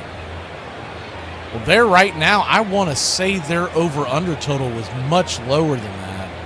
I believe I saw it was right around 80.5 because it was right there where the Giants were. They may have even been a touch lower. So if you think they can hit 85, you might want to open up that app and put some cheese on it. Well, the reason I say that is always with the Reds' predictions for how many games they win. If you go for the last 5 or 6 years, it's always off by 10. Every time. The 0-1's right there for a strike. It's 0-2.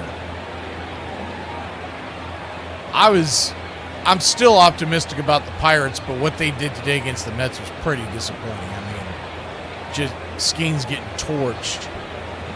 And I get it, it's one game of 162, no big deal. But you want to start off well when you're the Pirates. The 0-2 pitch is swung on and flipped over to second on a 4-3. They're going to say Rafaela beat it out, did he? Man, that was close. See if we may get a challenge here.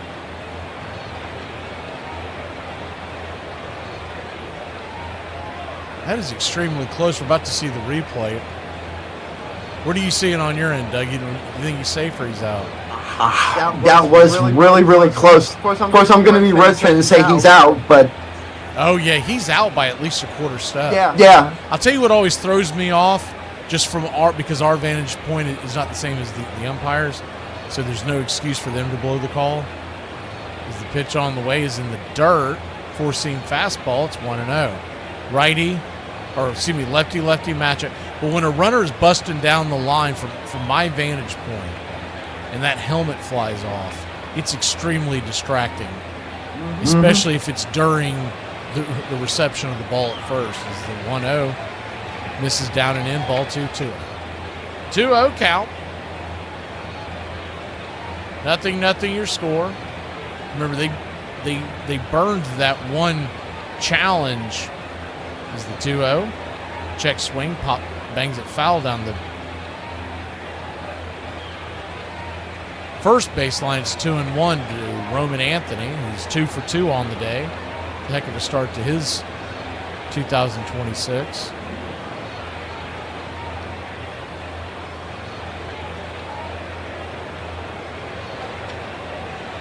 The 2-1 pitch. Misses high, 3-1.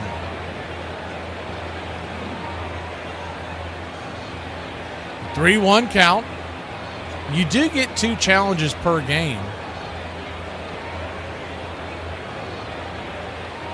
I don't think they burned the second one. The 3-1 pitch, that ball is smoked over the right-hand side, and the ball hit Sal Stewart in the left hand, and he's already calling for a trainer. That's not a good sign. I don't want to play doctor, though. I'm not a doctor, but I do play one here on Braves Country Radio. But he got hit, and we have to see it slowed down. They're holding his left hand, his glove hand. Let's take a look at it. It looked like it hit right there on the forearm, the back end. Hopefully that's just a bruise, some swelling, but it smacked his arm.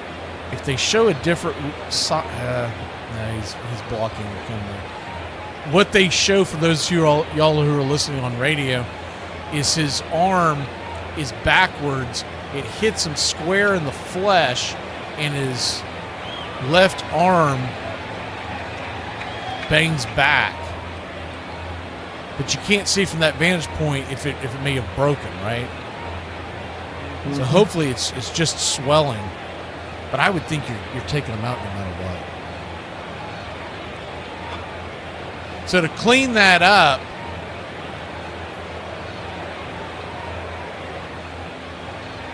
They're going to give Anthony a base hit on that, I believe. I think it's because it was such a hard hit ball.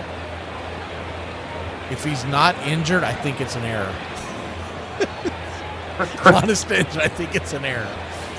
But the ball was hit so hard, but it was right at him. Is he going to stay in? Man, I don't know if I would miss that. That kid has such a bright future. Yeah, just rub some dirt on it and get back in the game. The way his left hand just went limp as soon as it hit. Oh, man, is it smart. And because of the way he immediately started asking for a trainer, and maybe it was just a panic on his spot, but I thought it was a bad injury.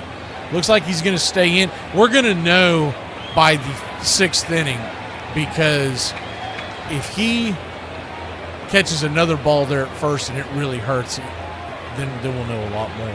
First pitch on the way is a 4-seam fastball to Trevor Story. It's 0-1. We're coming at the end of your time here, Doug. So the Reds get 85 wins. How deep do you get into the postseason with 85 wins? Does that win your division? No, because I honestly think the Cubs are. I got the Cubs projected to win 90, at least 90 games. Abbott flips to second. I ended up taking the Brewers again because I cannot pick against the Brewers until someone proves me different. The 0-1 count. Swing, fouls it away. Trevor Story, the batter, standing on deck is Duran. 2 on, 2 strikes, 1 out. Nothing your score here in the top of the 5th. But what I said on the show was, on paper, logically, Cubs win that division. And then I think it's going to be 4 wide going into the corner into August, and maybe even 3 wide into September. We're going to see who ends up separating themselves between the Reds and the Pirates. I just think the Cardinals are cooked. The 0-2 misses high, 1-2. They have too many question marks in St. Louis for me to predict them to go to even sniff 500, right? But Chicago and Milwaukee, to me, are definitely going to be there. The question is, do we see the next step from the Reds, or is the bullpen going to hurt them enough to where the Pirates can hang around? I think our bullpen is solid enough. I mean, and that's one of the reasons I feel like games that we lost last year 1-2 will win this year. Was called for a strike 3. Looked like a little high, but in fact, it's very high. I'm a little surprised that didn't get challenged.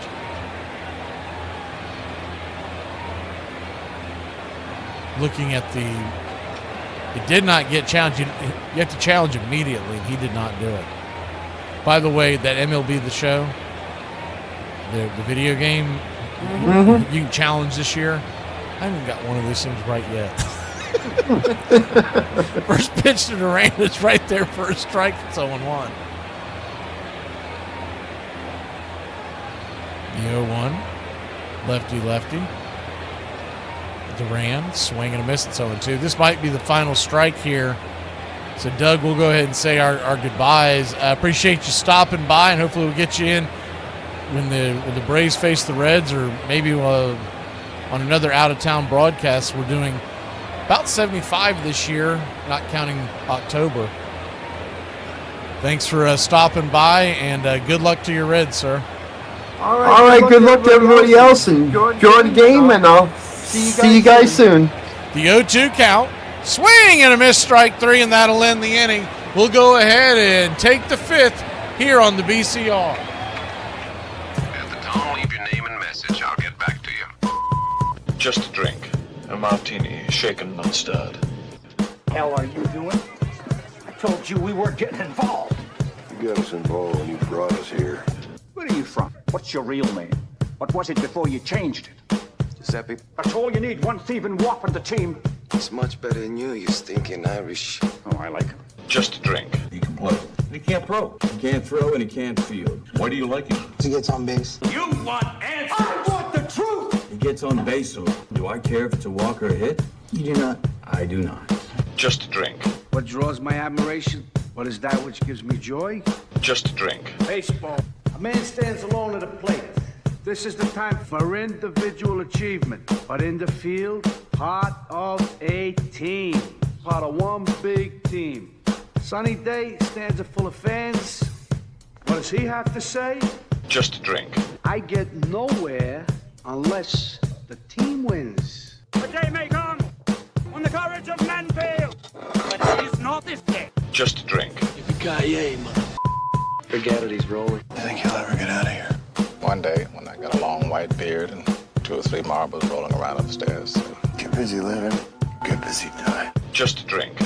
Do you really want to get him? What are you prepared to do? If you open the ball on these people, you must be prepared to go all the way. Here's how you get him. He pulls a knife, you pull a gun. He sends one of yours to the hospital, you send one of his to the morgue. That's the Chicago way. Just a drink. The Lord hates a coward. Do you know what a blood oath is? Yes. Good, because you just took. Just a drink. Go ahead. Make my day. You can't handle the truth. Did it ever occur to you I just might go tapioca and throw you out of one of the windows? Just a drink. Perfect. Shaken, not stirred. Cheers. Cheers.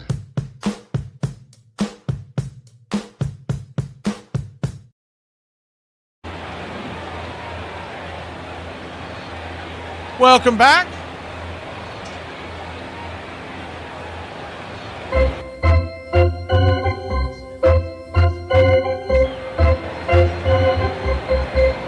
Nothing, your score. We're in the bottom of the 5th.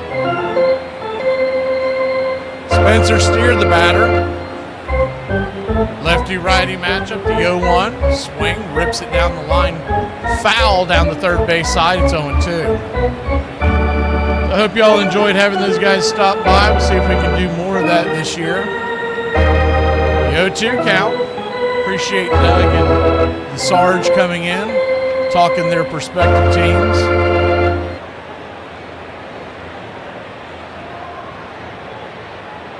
'48th pitch of the day for Crochet, sweeper in the dirt. 1-2. Later on tonight, we'll take a little break between this game and tonight's game. Come on the air about 9:30 Eastern.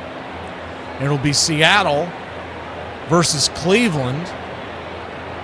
Their opening day out west is the 1-2. Four-seam misses. 2-2. 2-2 count. There's both playoff teams. It's one of the reasons why we picked them for opening day. After the Braves moved theirs back as the 2-2 swing, fouls it down the line. We'll do it again. If they hadn't have made the decision to push it back, we would be in the middle of the Braves game right now. It was scheduled for the same time as this one, 4:10 Eastern. 2-2 count.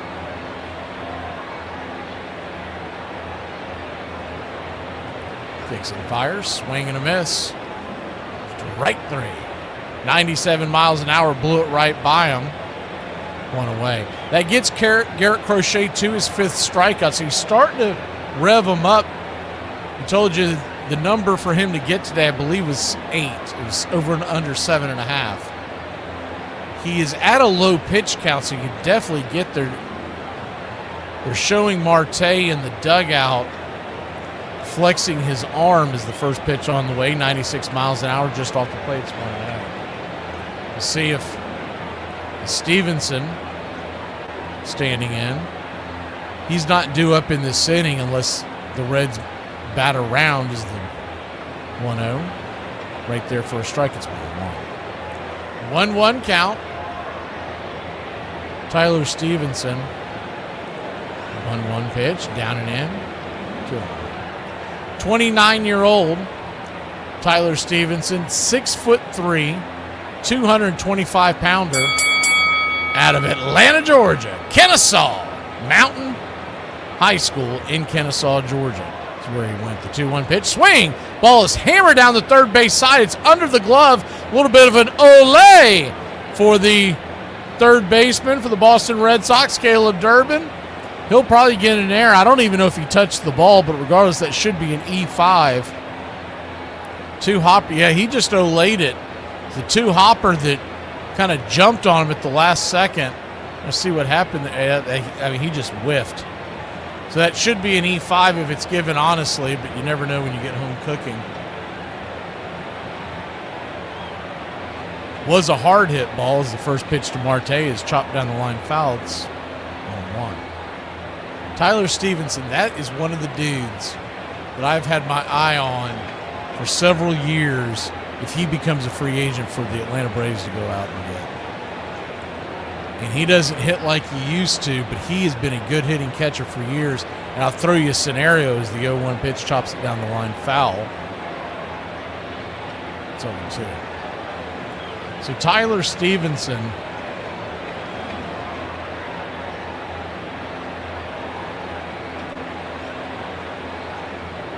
he is an unrestricted free agent at the end of this year.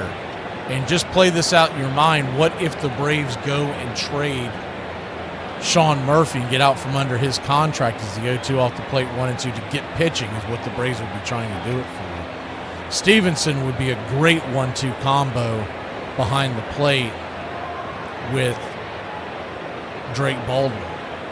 The 1-2 right there at the knees, caught looking strike 3. Marte knew it. See ya! 2 down. So if you took Crochet in the over, he's at 6 now, so it's starting to look a lot better than it did in the second inning.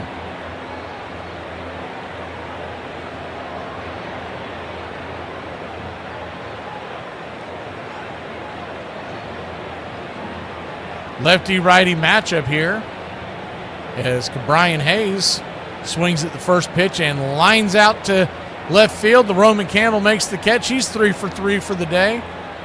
Brian Hayes, not so much. He's 0 for 2. We'll head to break. Top of the 6th we go. Red Sox grab the sticks when we return.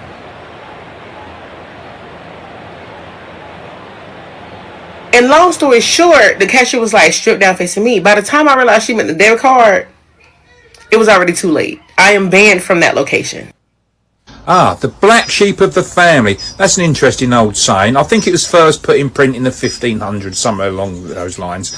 But it basically means someone who stands out in a family. Nowadays, it's more of a derogatory term. Oh, I'm the black sheep of the family. It means you're a bad thing. And in those days, it was a bad thing. If you had a flock of white sheep, you could fleece them all and you could sell the fleece onwards. But if you had a black fleece, it was no good because it was really, no one would really buy it because you couldn't dye it to match the colours of the day or anything like that. So that's where it comes from. Gentlemen, would you mind putting out your cigars, please? Come again? I ask, would you mind putting out your cigars, please? As a matter of fact, I would mind. Well, you see, the reason I ask, all due respect, I got a great New York strip sitting over there. Cost me $27 and change, and it tastes like I'm eating a cigar. Listen, Ace, number one, you're eating a steak at a place called Joe's Stone Crab.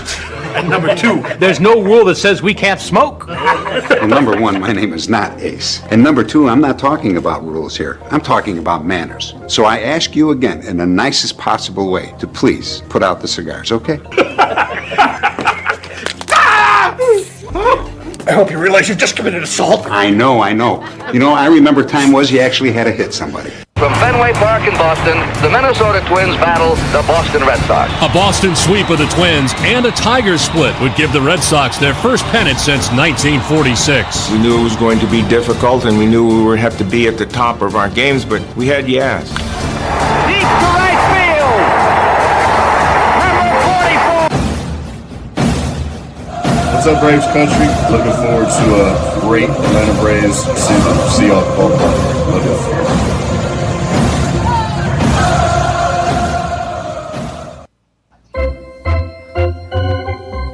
Welcome back. Opening day in Major League Baseball. Opening day for your Atlanta Braves will be tomorrow at 7:15. We'll come on the air 6:15. A full hour before first pitch every game this year. As the first pitch on the way is right there for a strike to Contreras. It's 0-1. Typically, on the out-of-town games, 45 minutes before first pitch is the 0-1.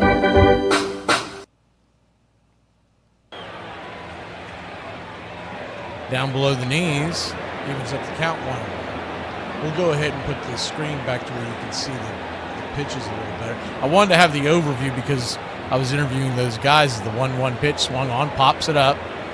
F6 and your score. Oh my word! Ellie De La Cruz bumps into the second baseman. McLean has to make a diving attempt, and he caught it. Wow!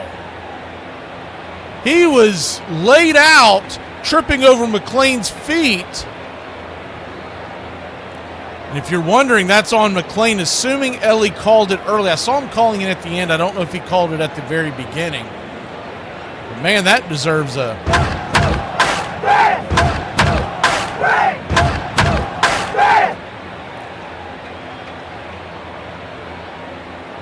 Chad Durbin, the batter, first pitch on the way, is outside wide for a ball. It's 1-0. I keep calling him Chad. It's Caleb Durbin. The 1-0. Kicks and fires. Misses high inside. Ball 2-0.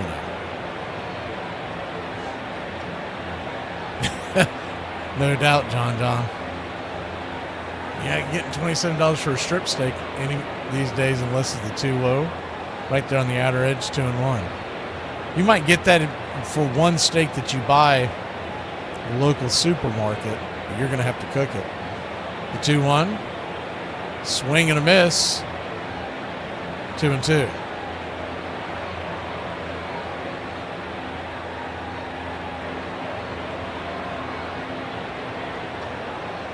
Two count.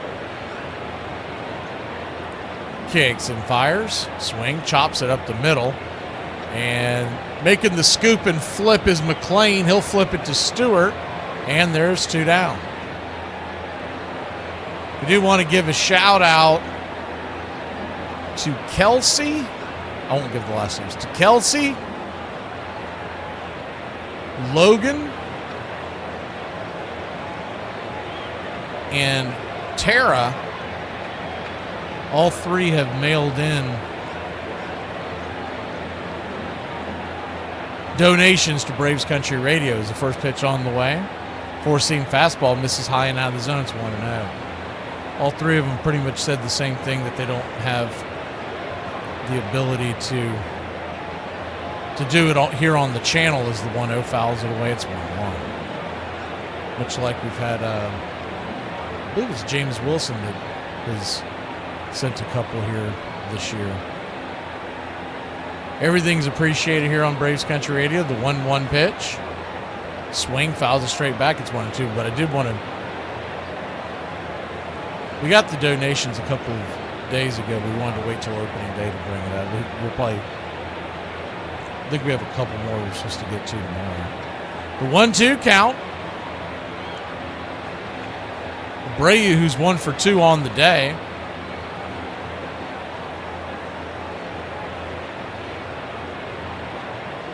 Kicks and fires. Swing and a miss, strike 3. And Abbott, I mean, we're getting a good old-fashioned pitching duel.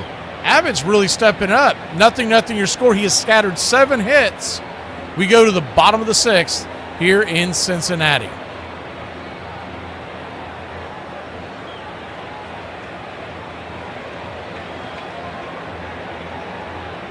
They just traded Trey, man. He down there dribbling the basketball with his clothes on. Someone wrote weird on the transgender bathroom and the school president didn't overreact, so we want him fired. And last week, a professor told his class to have a nice day, which is microaggression, because in our systemic rape culture, no day is a nice day. So we want him fired too.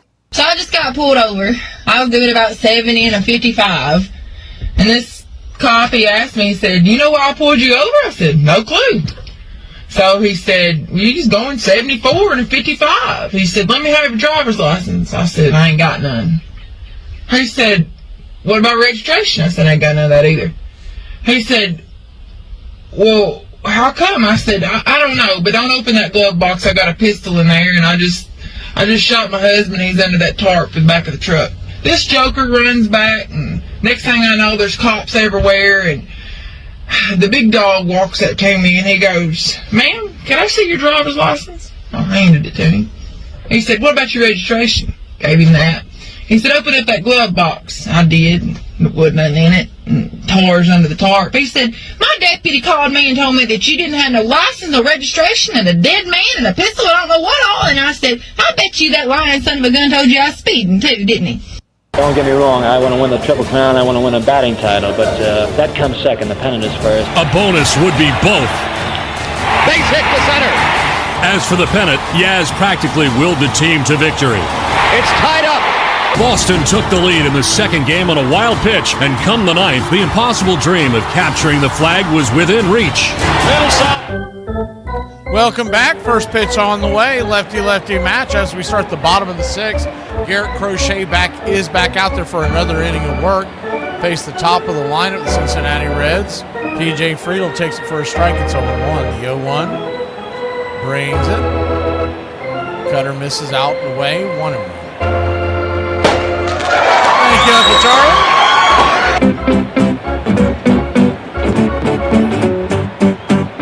The 1-1 pitch. Swing. Chops it over towards short. It'll be a 6-3 putout. Start the sixth inning for the Reds. Here in the bottom of the sixth. 0-0 your score.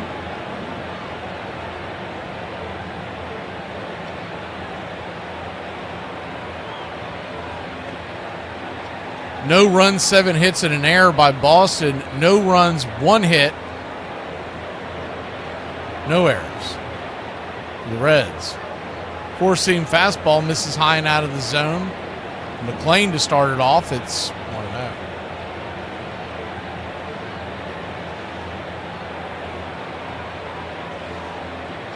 1-0. Sinker. Out and away. Ball 2-0. 2-0 count.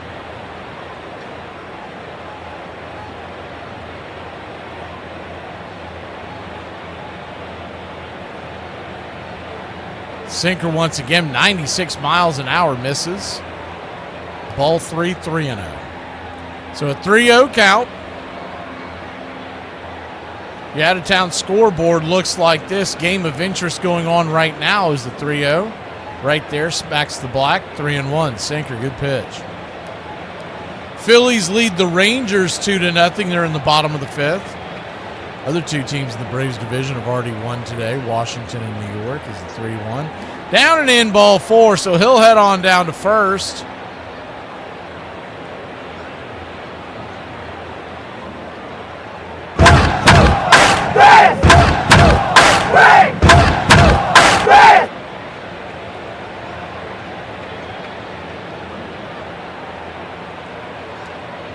Two to nothing Philly over the Rangers there in the fifth inning. Tigers blanking the Padres 8-0 as the first pitch on the way to Ellie De La Cruz drops into center field, and that's going to be down for a base hit. And the Reds have runners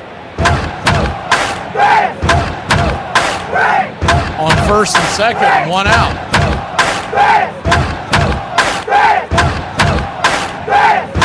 Just kind of fisted it over the infield.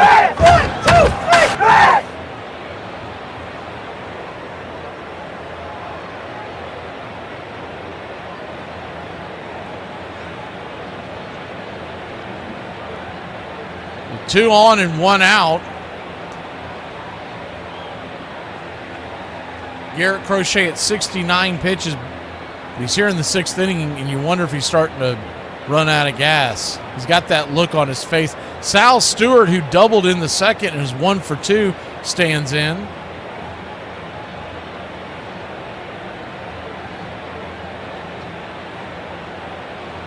Lefty-righty matchup. Ooh, Philly is just taking a 5-0 lead. Looks like a home run by Alec Bohm. The pitch on the way, swing, slaps it into right field. That's through for a base hit. And they're going to play station to station as coming up and whipping it home was Abreu. Good defensive play there, but the bases are loaded.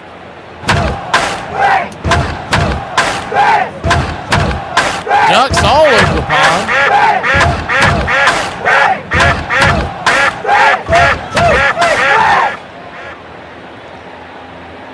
Crochet, he had that look a second ago when they did a close-up on his face on the mound. I mean, he looked like a guy that just ran a marathon. He's probably just running out of gas here.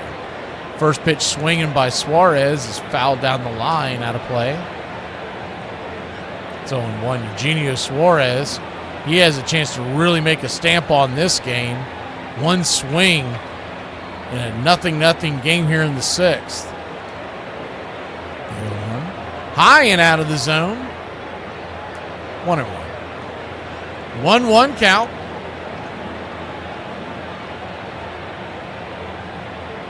Other games going on in Major League Baseball. Rays and Cardinals 1-1 on your out-of-town scoreboard. All of these games are in the books. As the 1-1 swing fouls it back. It's 1-2. Mets over the Pirates 11-6. Brewers 14-2 over the White Sox. That was Miz on the mound for the Brew Crew. Nats 10-4 over the Cubs, and the Orioles 2-1 over the Twins to start their season. The 1-2 pitch. Swing and a miss, strike 3. Big strikeout there by Big Garrett Crochet. His 7th. 2 down.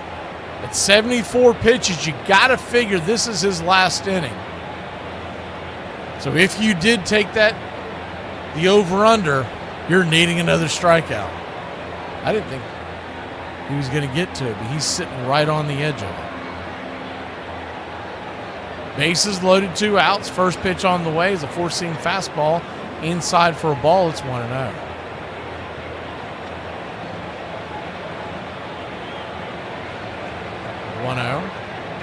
Mizorowski, by the way, 11 strikeouts today.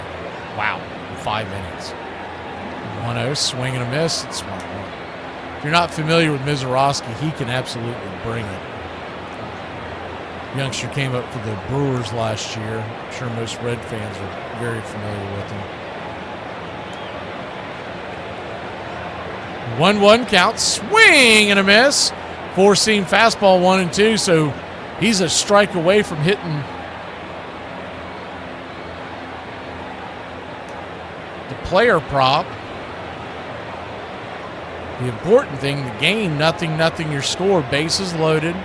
Steer just trying to find a way to punch one into the outfield, break this scoreless tie. The 1-2, outside wide, 2-2.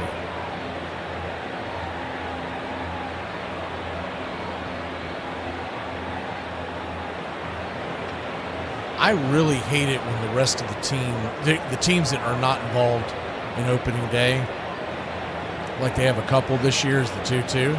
Inside. Full count. So full count now. Bases loaded, 2 outs. Nowhere to run, nowhere to hide. Crochet's got to put one over the plate. McLean at third and Cruz at second. So a single should definitely score 2. As the runners will be on the move, a long single could score 3. The 3-2. Swing and a miss. Strike 3. Big strikeout, and if you took Crochet on the over, you hit it. We'll be back in a flash here on the BCR.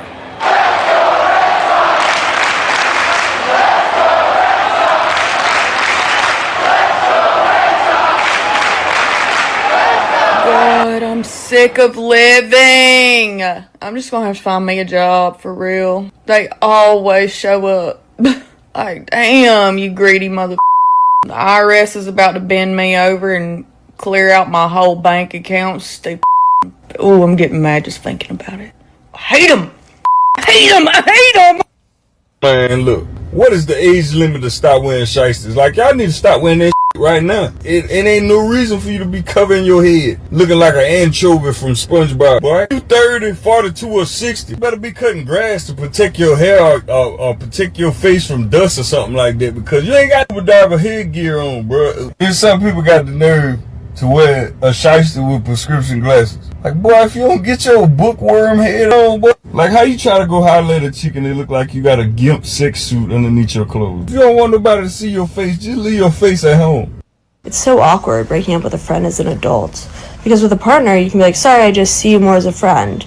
But with a friend, you have to be like, sorry, I just see you more as a If work coincided with a game, Papa Bear made him go to work, and he'd have to leave work or sneak out of work to get to the game. So Papa Bear didn't find out he left work. Kind of skipped work a little bit, and I said, I'm going to play in the big leagues one of these days. Where could you go and work 3 hours and make that kind of money? And then I got a chance to play American Legion ball. They had no benches in the sandlots, so they sat on the ground, and Dad would cross his legs and cross his arms and sit like this on the ground between innings. Bobby Huffman played with the Giants. We played on the same American Legion team. And I was sitting on the ground with my legs crossed and my arms crossed. And he says, you look like a yogi. That stuck. Thank you for hyping and subscribing to BCR, your home for radio baseball.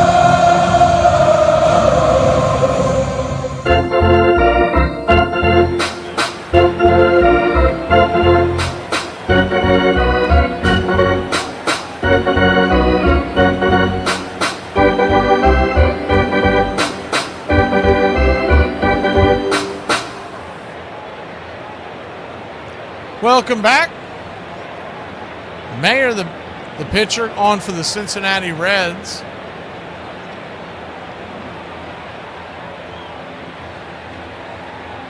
First pitch on the way, swung on and lifted to center field, drifting over, making the... Oh, trying to make the diving catch. Out there's TJ Friedel, does not get it, and it's a leadoff double for Mayer and the Boston Red Sox. Pierce Johnson is on for the Cincinnati Reds, ex-Atlanta Brave. Pierce Johnson signing a free agent deal in the offseason. The Braves did not pick up his option.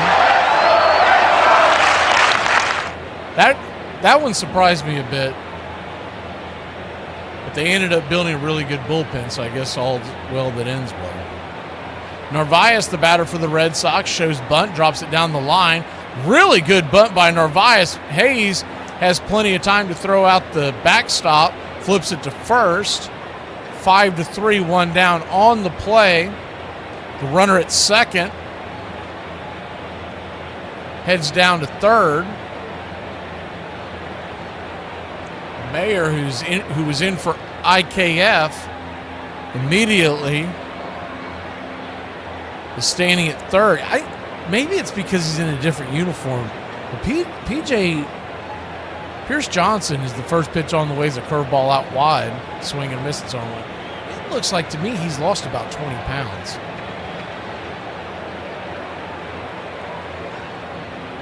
The 0-1. Kicks and fires. Down and away, 1.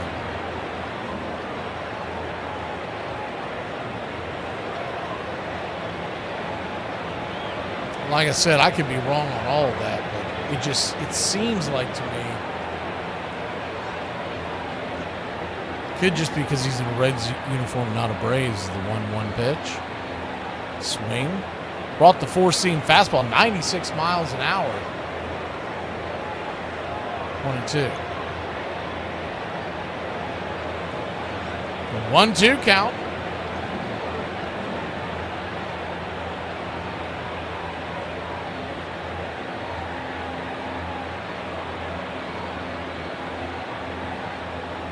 Brings it.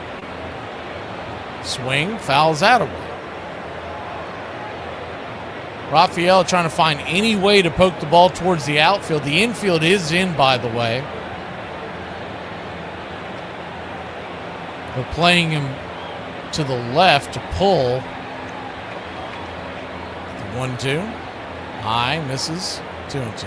Feel like that could be a setup pitch. They could be coming in to set that up high and then try to chase him, get him to chase a curveball down the way, as PJ liked to do when he was in Atlanta. The 2-2.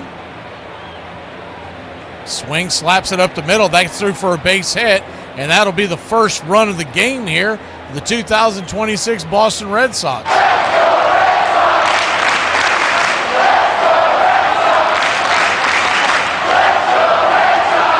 Hard hit ball up the middle. They went with the fastball, the high fastball again. I guess Stevenson and Pierce were trying to get him to pop one up, but he got on top of it and tomahawked it through the infield. Even if the infield's back, they're not stopping that pitch, stopping that batted ball. And that's going to be it for Pierce Johnson, it looks like. He came in and faced his three batters, got one out, and gave up a run. We'll be back in a flash here on the BCR.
Welcome back. Roman Anthony, the batter, lefty-lefty matchup. First pitch on the way is right there for a strike. It's 0-1. I just realized when I saw John put one up, we did not have the emojis up. I put them up during that video we just put up. Is the 0-1 right there for a strike? It's 0-2. So you got opening day. You've got Reds and Red Sox. Now I do apologize. A little rusty here. Forgotten that I put those up last night. I had it on my list to do today and just totally slipped my mind. Nobody's fault but mine. The 0-2. Swing and a miss, strike three. Filthy sweeper from Mole. 2 down. Red Sox lead it 1-0. Here in the top of the seventh. Seventh inning stretch is on the way. Sam Mole has been with the Red Sox, for the Reds. He's coming over the deadline in 2023 as the Trevor Story's going to step into the box. They're going to flip it over to first base to keep the runner close. Rafaela, as he will take off if given a chance. Ashcraft warming up in the pen for the Reds. First pitch on the way is a swing and a miss at the sweeper. It's 0-1. I think it's only in the dugout that they had mentioned. Is the 0-1 pitch. Swing, hits it up the middle and right to McLean standing at second, who was covering for the steal, and that'll end the inning. If Rafael is not going, that's going to be a base hit. Danged if you do and danged if you don't. We'll be back in a flash. It is the 7th inning stretch. Get up and stretch, BCR Nation.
Welcome back.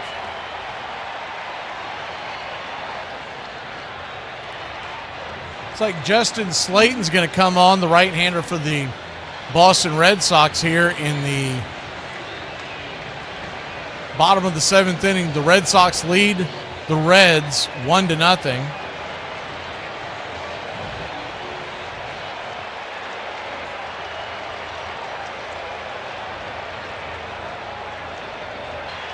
Justin Slayton, 6'4", 222-pounder, out of Longview, Texas. Played his college ball at New Mexico.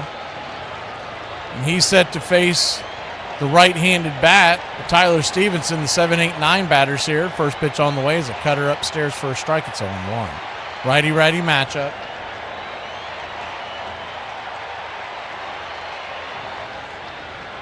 The 0-1. Just misses below the knees, 1-0.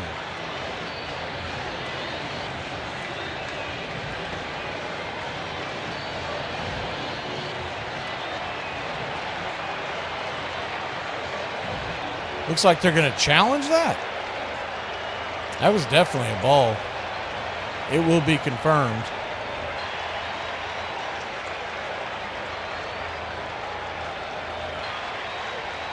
So a 1-1 count.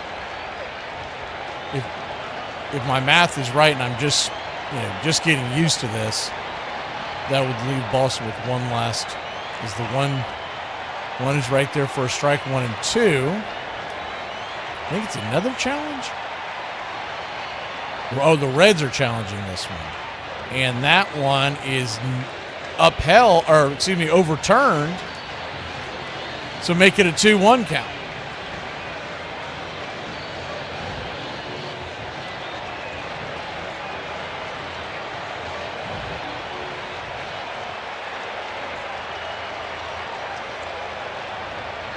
A 2-1 count.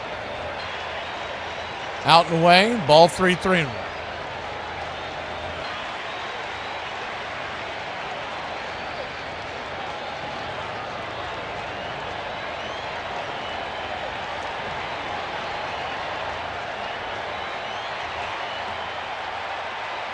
The 3-1 pitch is down and away.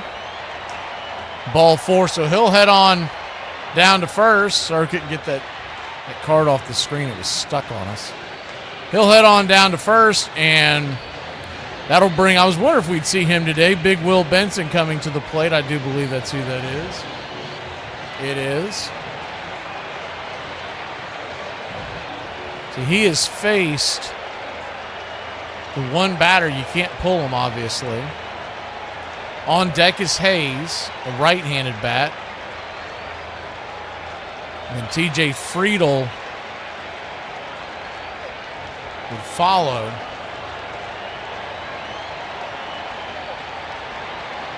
You wonder if they may try to pitch around Benson here and then go after Hayes and then maybe go to the pen. Benson doesn't hit for a high average, but he can clock him. TJ Friedel also a left-handed bat. A little too far away to bring the closer in. As the first pitch on the way is a cutter, banks it down the line, foul, it's on one. Big Will Benson, 6'4", 230-pounder. He's out of Atlanta, Georgia. Played his high school ball in Westminster. The 0-1 swing, fists it back foul, and he just missed lining that thing up. That went sizzling right back to the backstop. It's 0-2.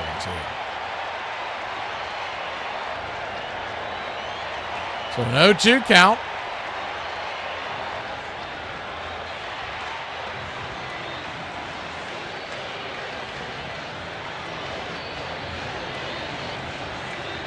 Kicks and fires, swing, lifts it back out of play. Third base side will do it again. Red Sox 1, Reds nothing. Runner at first. There's nobody out. We're in the bottom of the 7th inning. Boston scored their lone run in the last half inning as the 0-2 swing and a miss, strike 3. Got him with the sweeper. So he went right after him and it paid off. One away.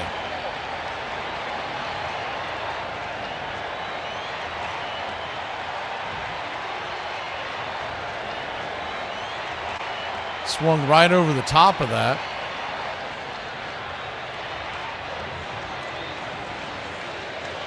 Phillies still lead the Rangers 5-0 as the first pitch is down and away. Cutter to Brian Hayes. It's 1-0. 7-1 Tampa Bay over the Cardinals on your out-of-town scoreboard. They're in the 6th. The 1-0.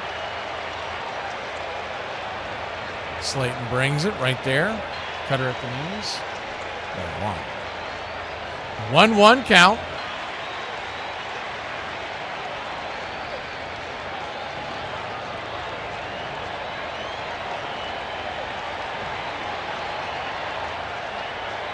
Swing, lifted, left field, drifting over, making the catch at the warning track, just before the warning track. For out number 2. Anthony flips it back into the infield, and there's 2 down. That takes you back to the top of the order.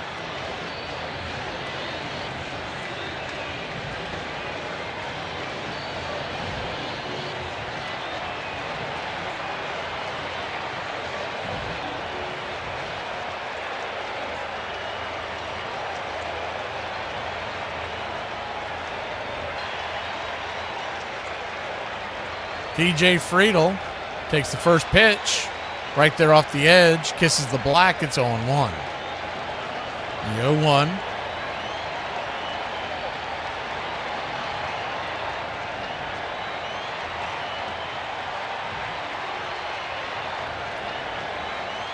Four-seam fastball misses. 1-0. You got the men's basketball tournament on tonight, and then, of course, Braves Country Radio coming your way, 9:30 p.m. First pitch is expected to be just after 10 p.m. is the 1-1. Just misses outside. 2-0. And for you folks that are going to tune in tomorrow's opening day, we've been saving something for you. It's part of a series we're doing all year long here on the BCR. The 2-1 pitch. Swing. Pops it back foul. 2-2.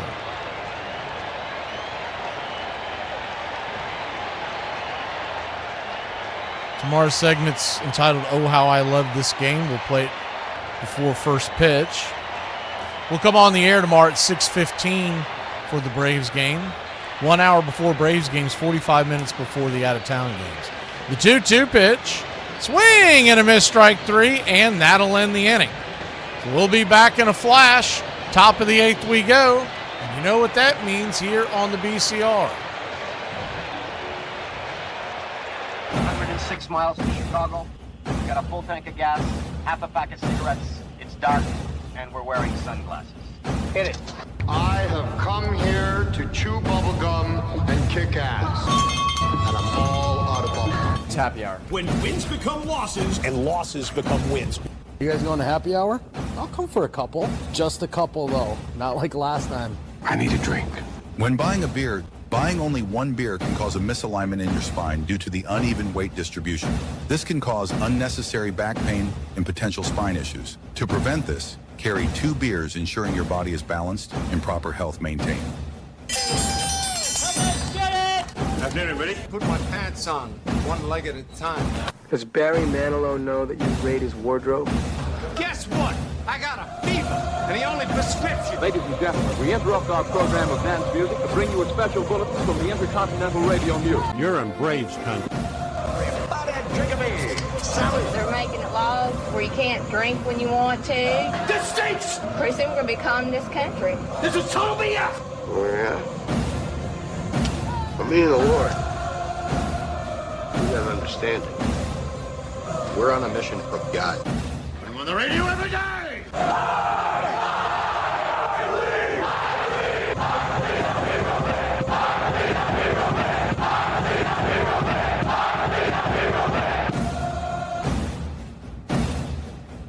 If you want to stop me, you're gonna have to kill me!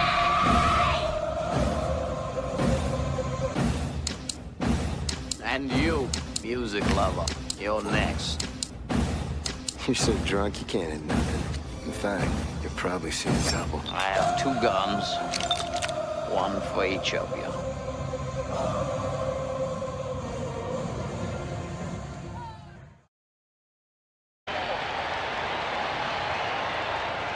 Eighth inning, girls and boys and girls, guys and dolls, ladies and gents.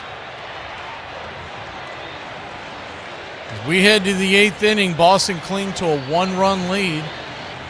We're in for a heck of an ending here in game number 1.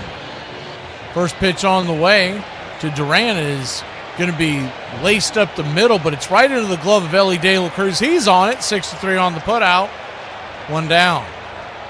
Will Benson will head over to right field defensively after coming in for the pinch hit.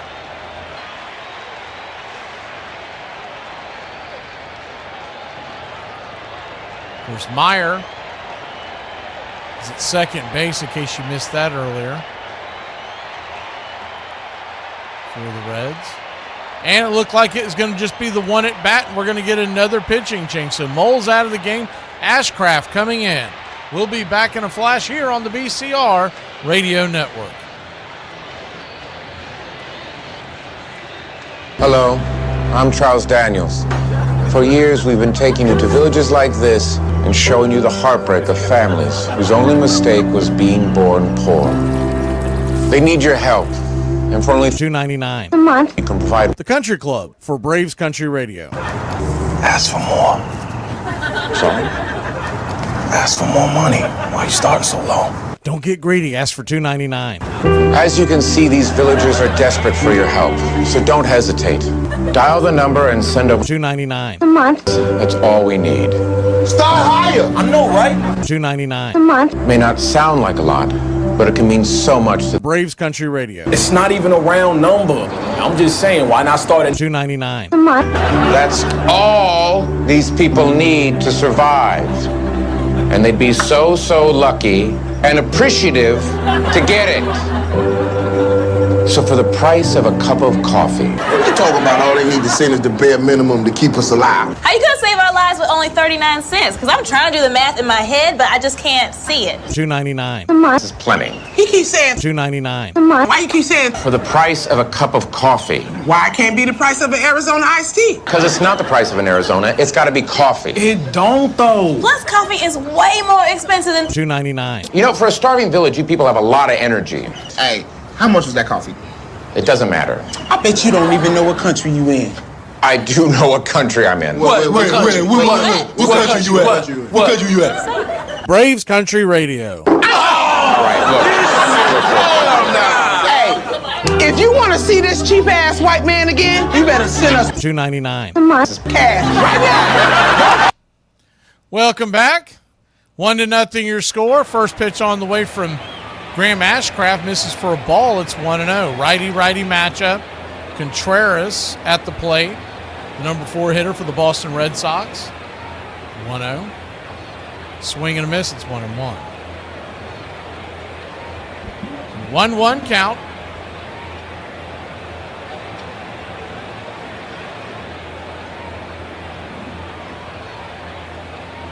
Ashcraft bringing it. 100 miles an hour. It's 1-2. He brought that about chest high and just kept rising. By the time Contreras swung at it, it was about eyeball level. The 1-2. Kicks and fires. Swing and a miss. Strike 3. Got him with 101 miles an hour. 2 down. Since he's gone to the bullpen, you've seen his velocity really tick up. Remember, originally Ashcraft was supposed to be a starter, and he would have great outings, and then he would have some bad ones, and he bounced back and forth. Ever since they put him in the bullpen full time, he has been absolutely bringing it. First pitch on the way to Caleb Durbin is inside for a strike. It's 0-1. Right-hander warming up in the pen for the Red Sox. The 0-1. Check swing. Did he go around? Check down the line to C.B. Buckner. He did not. It's 1-1. All the technical difficulties we had earlier, we didn't get a chance to introduce all those guys. It's Iasona behind the plate, Buckner at first. Beck is at second, and down the third base line, it's Jeremy Rehak. The 1-1 pitch, swing, fouls it away. It's 1-2. Hopefully everything will come off much smoother in game number 2 of the doubleheader today. Well, that's why we do these leading up to the Braves opener, so everything will go smooth. It's Whitlock warming up in the pen. The 1-2 pitch pops in and out of the glove of Stevenson. Evens up the count, 2-2.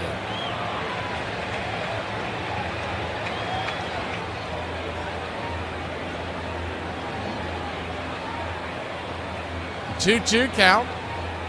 On deck is Abreu. So a big batter here for Ashcraft. The pitch misses high, ball 3. So a full count. You know what I love about the ABS more than anything else? Some of these umpires that I think would just be in bad moods and just try to call pitches as a 3-2 inside ball 4. He'll head on down to first. I believe for a long time that a lot of them just come into bad moods and they widen their zone just because they're ready for the day to end or whatnot. Well, now you can't really do that. Even if a team is out of challenges, they're getting graded now, and all these numbers are going to be available to us every morning. Righty-lefty matchup. First pitch on the way. Abreu takes it high and out of the zone. It's 1-0.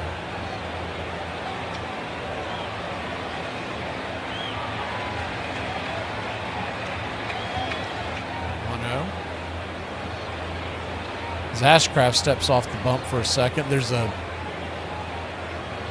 looks like a balloon made it out to the outfield.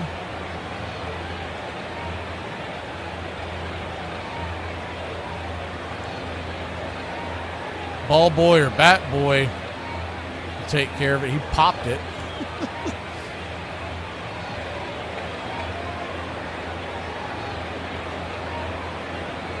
Durbin at first.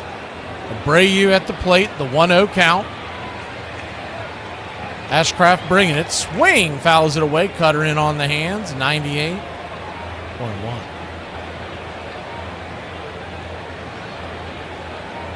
Yeah, they're going to be grading him chop shop. So all of that's going to, they're going to be very aware, even if a team is out of their challenges, they're going to be very aware every morning how they did regardless, according to the ABS. It's no longer, it looks like that broke the bat, so he'll go get a new one. But no longer is it just, so I used to go off of 3 different outlets, and it wasn't, they would vary depending on who you went to. Is the 1-1. High and out of the zone. Cutter, 2-1. They were usually all pretty close, but it depended on who you went to on how it was graded. Sometimes you would be scratching your head because certain pitches wouldn't line up. The 2-1 pitch, swing, chops it over to second. Should have plenty of time. 4-3 they do, and that'll end the inning. We go to the bottom of the 8th. Cincinnati will try to get back in and tie this one up when we return. McLean and then Ellie De La Cruz here in Cincinnati. And when the was someone gonna tell me Chili's don't serve no chili? I had to walk out after I got into it with the server because she tried to make me look stupid for not knowing that they didn't serve chili. How the was I supposed to know that? You would think a place called Chili's serves chili. Could you imagine going to Staples and they ain't got no Staples? Listen, that was 84. We went up to Boston, Larry's home court. And back then, I really thought I was God's gift. Fresh out of college, felt like I could do anything. Fly, score, flip the league upside down. Fourth quarter comes around, tight game. Coach tells me to guard Larry. And I'm thinking, perfect. I finally get to show the MVP what I can do. I'm up on him, physical, doing everything right. Then he talks, and he still doesn't even bother looking at him. Just that flat Indiana tone. And he goes, rookie, I'm going to take 3 dribbles to the left, then step back. You won't touch the ball. It's going to hit the rim twice, then drop clean. And the crazy part, he did it exactly the way he said it. Same dribbles, same shot, same result. Hits it, no celebration, no stare, nothing. Just turns and jogs back down the floor. And when he walks past me, he hits me with the coldest line of the night. Hey, thought you'd jump a little higher. I don't know who needs to hear this. Yeah, no one. Anyway, did you know that it's actually illegal to build sandcastles on Spanish beaches? They'd won the game, but not the pennant. For that, Yaz and his teammates would need the Angels to beat Detroit, and they sat silently in the clubhouse awaiting the outcome. Everyone was just listening intensely, and when the game was over and the Angels beat the Tigers and we were the American League champs, I want to tell you, I think we could have hit the ceiling. The scene deep inside Fenway Park was pandemonium, and as a bonus, Yaz capped off his Triple Crown with a spectacular final day. 7 for 8 in the final 2 biggest games of your life. You're too much. The man had the greatest year I have ever seen any player have, ever. Welcome in. Pull up a chair and grab a cold one. Your home for the classic call, Radio Baseball. First pitch on the way to McLean is upstairs for a ball. Whitlock is in the game. Garrett Whitlock. It's 1-0. Righty-righty matchup. 1-0, drops a slider in at the knees. 1-1. Ellie De La Cruz will be turned around to the left side. And then Sal Stewart to the heart of the order. Whitlock flips the slider out and away, 2-1. He was on Team USA for the WBC. Pitched pretty well, the 2-1 pitch. Inside 3-1. I mean, honestly, if you followed that along with us, the United States did not lose the WBC because of their pitching. It was because the hitting, after like game 3, just disappeared. The 3-1, right there at the knees, sinker. Full count. You almost wonder if it's because they were going up against such bad pitching. They played Brazil and Great Britain, that it was almost like a shock to the system when they started going up against the better arms. The payoff pitch, swing, lifts it into left field.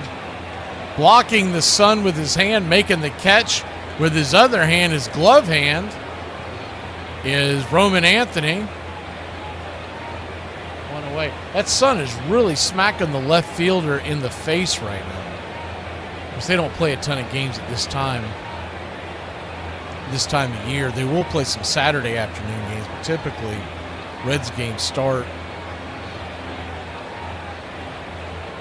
Actually, the Reds game typically starts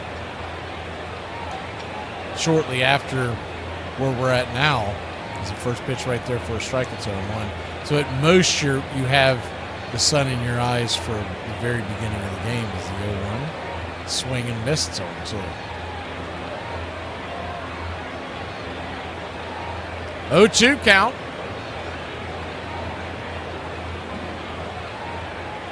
In the dirt, good take. 1-2. Saw a video recently of Bird, and Larry Bird, they were showing highlights of him back in his day, and I can't remember who it was that was talking, but it was one of the ex-NBA players. It was the 1-2 swing and a miss, strike 3, sinker upstairs, 2 down. Got Ellie De La Cruz whiffing, and he was, I believe they were on a podcast, but someone had taken their voice and put it to video and showing him just going all over the court, making all these plays. And the guy's talking to the other guy and goes, man, everybody talks about Bird being slow. He goes, who? Where? Did you play against Bird? He wasn't slow. And they were just showing him just going around guys. The first pitch right there for a strike. It's 0-1. I think he got that misconception as the 0-1. Swing and a miss, it's 0-2, mainly because he didn't dunk. So when you don't see a guy dunk, you don't think he jumps very high, and you immediately think he's slow. I always thought of him as a very quick player. The people who didn't really watch him didn't understand that. I mean, he would blow by you as the 0-2 in the dirt, 1-2. I grew up a fan of Bird and the Celtics. So I watched him quite a bit as a youth. And that was my height. That was the height to me being a basketball fan, was Bird and Magic. The 1-2 swing, slices it towards right field, drifting over, and that ball is going to get down for a base hit. It's going to jump into the stands, so it's a grounds rule double for the Cincinnati Reds, who have had little to clap about today. But maybe this gets them going.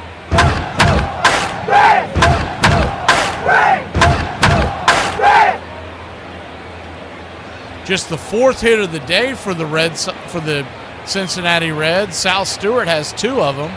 Just kind of fisted it, and it barely hit the line. Eugenio Suarez, in fact, if they show that again, you almost wonder if they ought to challenge that. The first pitch on the way is a sinker at the knees. It's 0-1. Too late now, so it's down for a double. Sal Stewart, 3 for 4. He's got 3 of their hits. Ellie De La Cruz, the only one else with a hit. The 0-1 swing. Fouls it away. It's 0-2.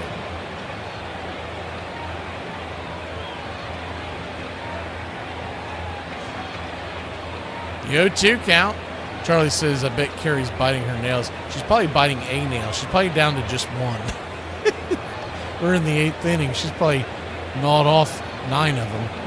The 0-2 swing, fouls it away. We'll do it again.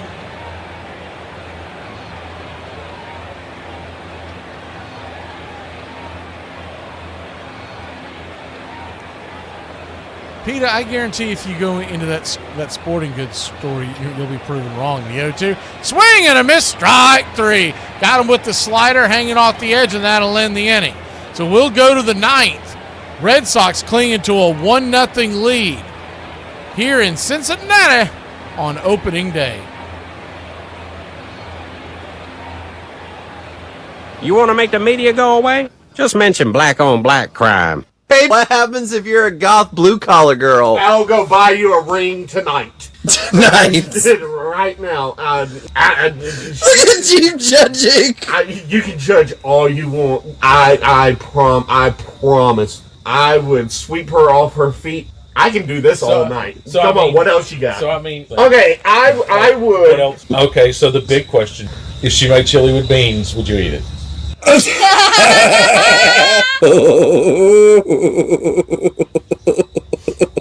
Dead as a doornail. Where does that one come from? It's first introduced into the UK in about the 1300s in some guy's book or a poem, I can't quite remember, but it's popularised by Shakespeare in one of his plays. What it basically means is they used to hammer nails into doors, and when they used to protrude the other side of the door, they used to bend the nail over so it couldn't be used again, because nails weren't cheap things in those days, so they'd render the nail useless after its use. So that's where it comes from, dead as a doornail.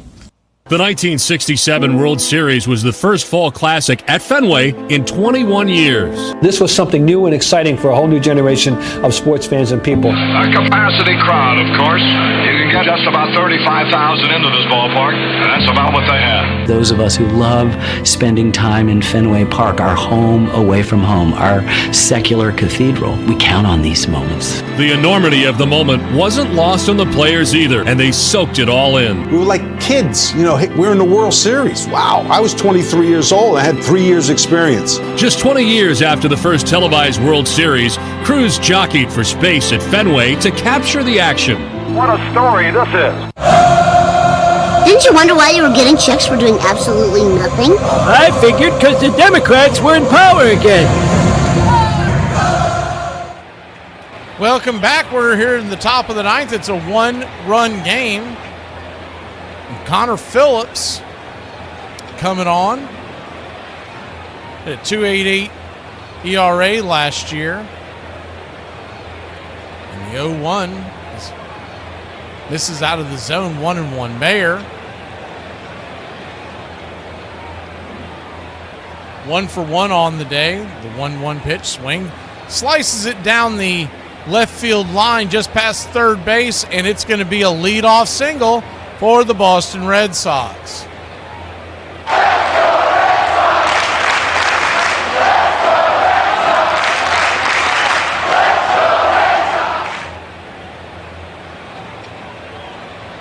Fastball on the outer edge, and he just kind of slapped it.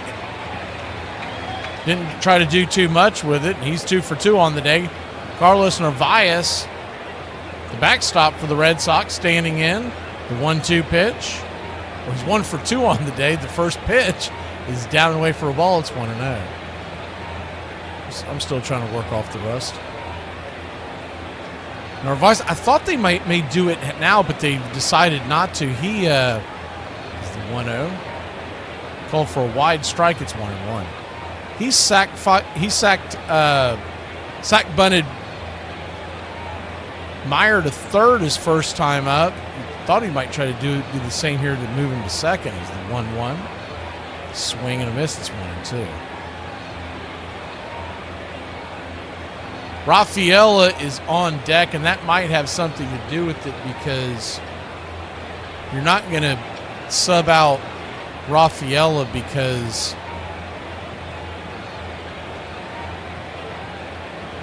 he's just an elite center fielder. The 1-2 swing and a miss, strike 3. No way. So you don't want to take that out of your defensive lineup. So he's got to hit, even though he is 2 for 3 on the day. He's just not known for his bat. One of them was an infield single that he did not beat out that Cincinnati should have challenged. And he has the lone RBI today as well. First pitch swinging by Rafael, and he'll hit a lazy fly ball into left field, and that'll be quickly 2 down. So it'll be up to Roman Anthony. Roman Candle 3 for 4 on the day. Struck out swinging his first time up, but 3 singles prior to that, 1 to center, 1 to left, and an infield single in the 5th. Righty-lefty matchup. Chapman warming up in the pen. First pitch to Roman Anthony. Inside. It's 1-0.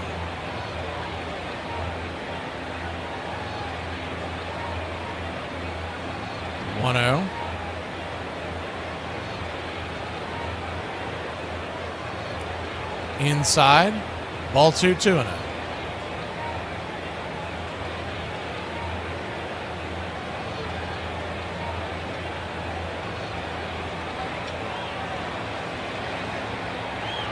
Two-0 count. Kicks and fires. Just hits the outer edge. 2-1.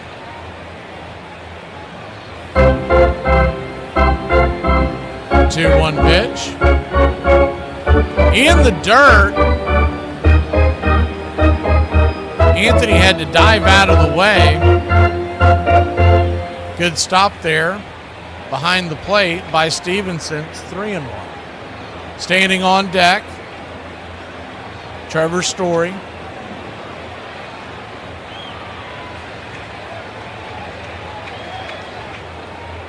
The 3-1 pitch. Upstairs, grabs the sweeper.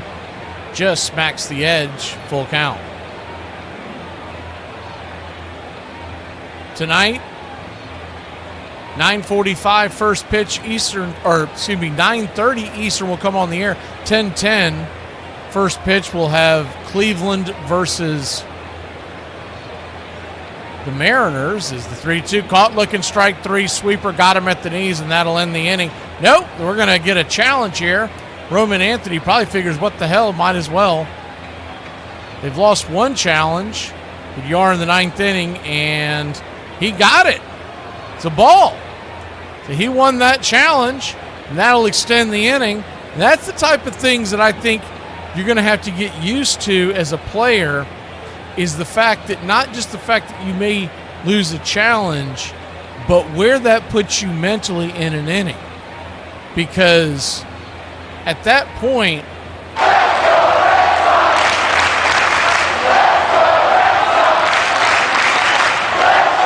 first pitch on the way to Trevor Story is a sweeper off the edge for a strike. It's 0-1. You think about a team that is thinking that they are out of the inning, and they start to head off, and then they lose the challenge, and you got to ramp yourself back up, get focused again. The 0-1. Swing, laces it over into left field. That's going to get down for a base hit. One run will come around to score, and the Red Sox have doubled their lead. It's 2-0 Boston.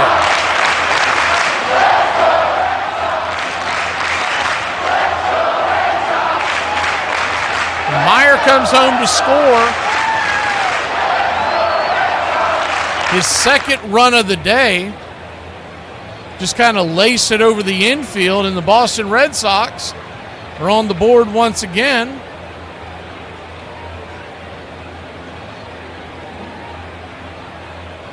And the inning will continue.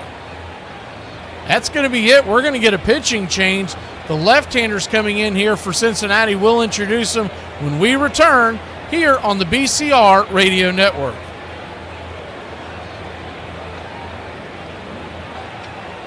This is dinner tonight. I have eggs, cottage cheese, and mustard because I didn't have it for breakfast this morning. If I'm being completely honest, I'd rather eat sleep for dinner than that meal. I'm not going to lie to you. You said you got eggs, cottage cheese, and mustard.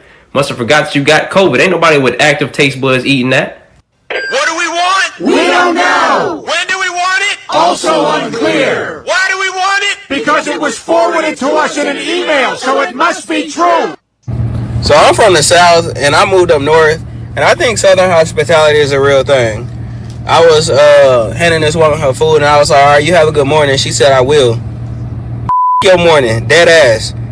It don't matter what you do, I ain't talking. Oh, is that right? Yeah, that's right, I ain't talking. Hey, go get a bowl of Captain Crunch and let's feed it to him. Just the square ones. And don't put too much milk in there, I want them edges sharp. Go get a bucket of water so we can dip his feet in there while he still got his socks on. And make him get up and walk around with soggy socks. And then, let's really overbook his day with appointments scheduled at weird times, like 11 a.m. and 2:30 p.m. and 4 p.m. So he's really nervous about doing things between those times because he don't want to be late to the appointments. And when this girl checks his phone and asks him what he's doing, takes back and say, don't worry about it. And then turn the location off. All right, chill. No. Y'all got a pen and a pad or something so you can take notes? The Red Sox were facing the same team they met in 1946 in the St. Louis Cardinals. And though Boston was living an impossible dream, they were also confident. I'm not discounting the Cardinals. They're a great ball club, I know, but so are the Boston Red Sox. I know the kind of spirit that this ball club has. The Red Sox lost the opener, but in Game 2, they unleashed their not-so-secret weapon as Yaz continued to play at a Triple Crown caliber. Yastrzemski has put the Red Sox on the scoreboard in the World Series, just as he did so many times during the regular season. Hey, Braves country, I'm Mac McGee. Welcome back. First pitch on the way is swung on and roasted into right field. That's down for a base hit, and it's 3-0 Boston Red Sox. Good piece of hitting there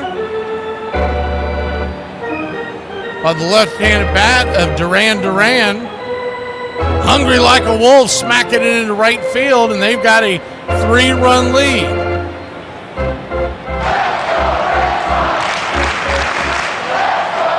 Contreras, the batter now. Lefty, righty. First pitch on the way. Misses upstairs for a ball. It's 1-0. 1-0. 3-0 your score. Boston leads. Gibson fires. Swing. Pops it up. Back out of play. Nope. It's going to stay in play, and making the catch there is Stevenson, so that'll end it. We'll head to the bottom of the 9th inning, and the Red Sox lead the Reds. We go to the bottom of the 9th here in Cincinnati.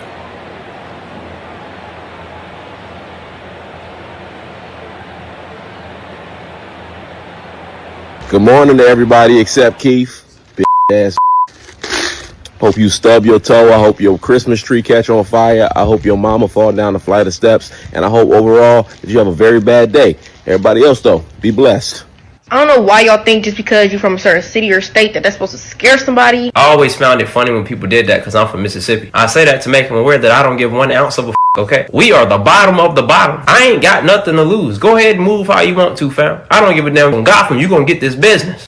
The Muffin Man. Who was he? Well, the story goes that the Muffin Man was a guy called Thomas James Linwood who lived in London in the late 1500s. And the story goes that would entice children with fresh, sweet muffins down dark alleyways before he murdered them. The story says that he killed 15 children and 7 adults. The 7 adults he said to have sliced their throats. But of course this story, I'm afraid, it's a myth. Yeah, there were muffin men in the streets of London around those times, and there'll be guys who are just street vendors selling muffins because they couldn't get a job anywhere else.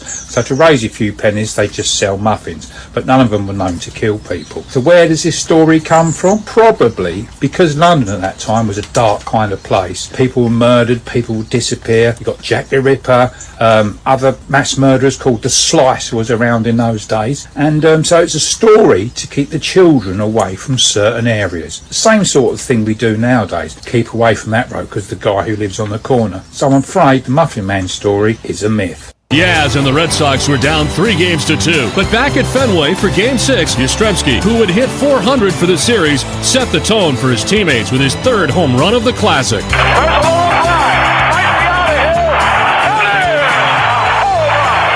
I was just floating on air, running around the base. Of course, the fans, packed house at Fenway. That was a thrill to be a part of that.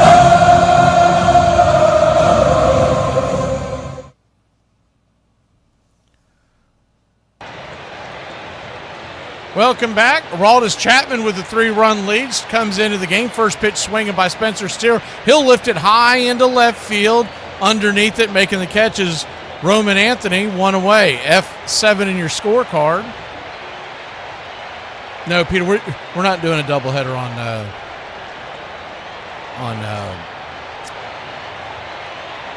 Easter. Just the come on the air hour before first pitch, so 3:10. I think the game starts at 4:10. I don't remember. I just remember that they're playing out west against the. Or has that been moved? No, it hasn't been moved. First pitch on the way is a 4-seam fastball right there for a strike. It's 0-1. Kelly's telling me it's 4:10 Eastern, so 3 o'clock is about when we'll come on for the game. No early game. The 0-1 count. In the dirt, 1-1. And we won't be doing a doubleheader that night either, with it being Easter. We're not going to do many doubleheaders on Sunday. Those will be few and far between. The 1-1. Ball bounces off the mitt. Goes to the backstop, 2-1. So 2-1 count to Tyler Stevenson. No runners on, 1 out. Red Sox lead it 3-0, bottom of the ninth. The night before that is they're the 7:15 game. Even though it's in Arizona, they're going to be the local, or they're going to be the national feed. And then Friday night is a late night. We're doing a doubleheader that day. I think that's opening day for Fenway Park, the 3-1. Swing, pops it up. High in the sky, F8 in your scorecard. Underneath it is Raphael, and the Red Sox are 1 out away from getting their first win of the year. So I do believe we have a doubleheader that day. We always we'll be putting the schedule out usually on Saturday or Sunday. Sunday at the latest. We try to shoot for Saturdays now for the following week.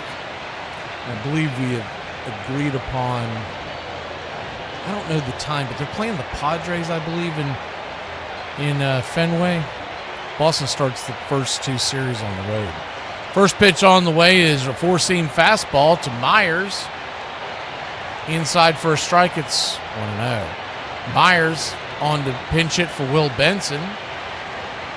Lefty-righty matchup. 1-0. Outside wide, 2-0. 2-0 count.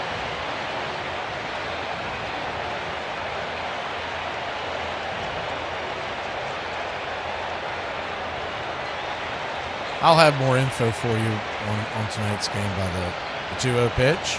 Inside. Called for a strike. That looked like it missed the zone completely, 2-1. It did. It missed by about 2 or 3 inches. I believe they're out of challenges. The 2-1. Upstairs for a strike. 2-2.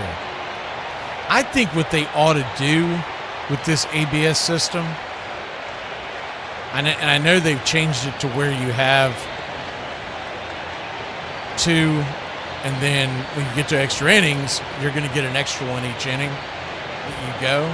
But I think they really ought to start that in the 9th inning, because you don't want a game ending because a team's had a challenge. The 2-2 pitch, swing, lifted. High into left field, fighting the sun, but he'll hide into the shade in front of the Wendy sign, and that'll end the inning. That'll end the game. Red Sox win. Red Sox win. The Boston Red Sox win. 3-0 your score. 3 runs, 12 hits for 1 error for the Boston Red Sox. No runs, 4 hits, no errors for the Cincinnati Reds. And your player of the game, you could give it to Crochet, you could give it to Roman Anthony, but you know who I'm going to give it to? I'm going to give it to the man that came off the bench, went 2 for 2, scored 2 runs. Give me Meyer, as he scored the first 2 runs of that game to give them that 2-0 lead, and that was a big lead at the time. Ended up being 3-0. That's your final. We'll see you next time tonight, 9:30 Eastern. Go get you something to drink and something to eat. We'll meet you back here. Happy opening day.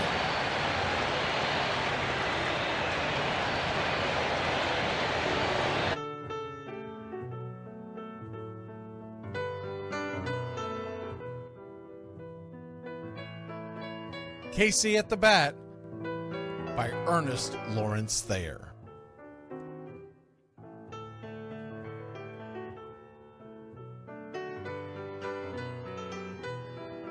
The outlook wasn't brilliant for the Mudville 9 that day.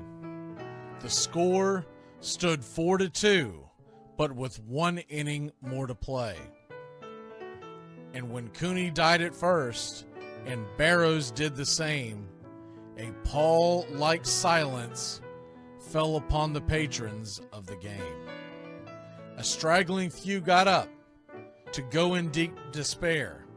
The rest clung to the hope which springs eternal in the human breast. They thought, if only Casey could but get a whack at that, we'd put up even money now with Casey at the bat. But Flynn preceded Casey, as did Jimmy Blake, and the former was a hoodoo, while the latter was a cake. So upon that stricken multitude grim, melancholy sat, for there seemed but little chance of Casey getting to the bat. But Flynn let drive a single, to the wonderment of all, and Blake, the much despised, tore the cover off the ball. And when the dust had lifted, and men saw what had occurred, there was Jimmy safe at second, and Flynn a hugging third. Then from 5,000 throats and more rose a lusty yell. It rumbled through the valley, it rattled in the dell. It pounded on the mountain and recoiled upon the flat, for Casey, mighty Casey, was advancing to the bat. There was ease in Casey's manner as he stepped into his place. There was pride in Casey's bearing, and a smile lit Casey's face. And when responding to the cheers, he lightly doffed his hat. No stranger in the crowd could doubt 'twas Casey at the bat. 10,000 eyes were on him as he rubbed his hands with dirt. 5,000 tongues applauded when he wiped them on his shirt. Then while the writhing pitcher ground the ball into his hip, defiance flashed in Casey's eye, a sneer curled Casey's lip. And now the leather-covered sphere came hurtling through the air, and Casey stood a-watching it in a haughty grandeur there. Closed by the sturdy batsman, the ball unheeded sped. That ain't my style, said Casey. Strike one, the umpire said.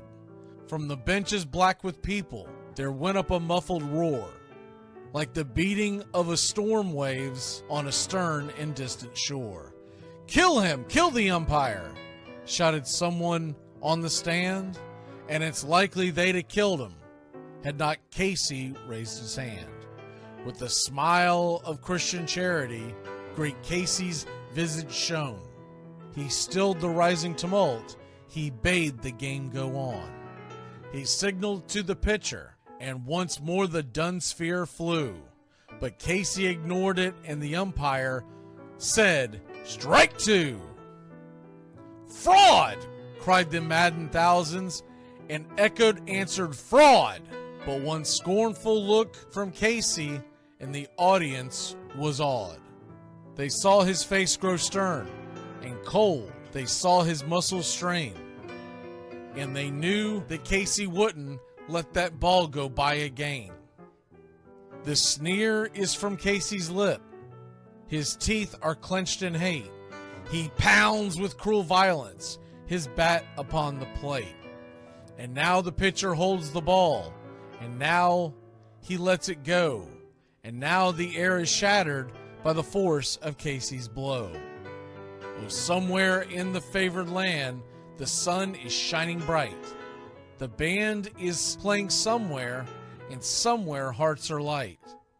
And somewhere men are laughing, and somewhere children shout. But there is no joy in Mudville. Mighty Casey has struck out. Casey at the Bat, Ernest Lawrence Thayer, published June 3rd, 1888. San Francisco Examiner.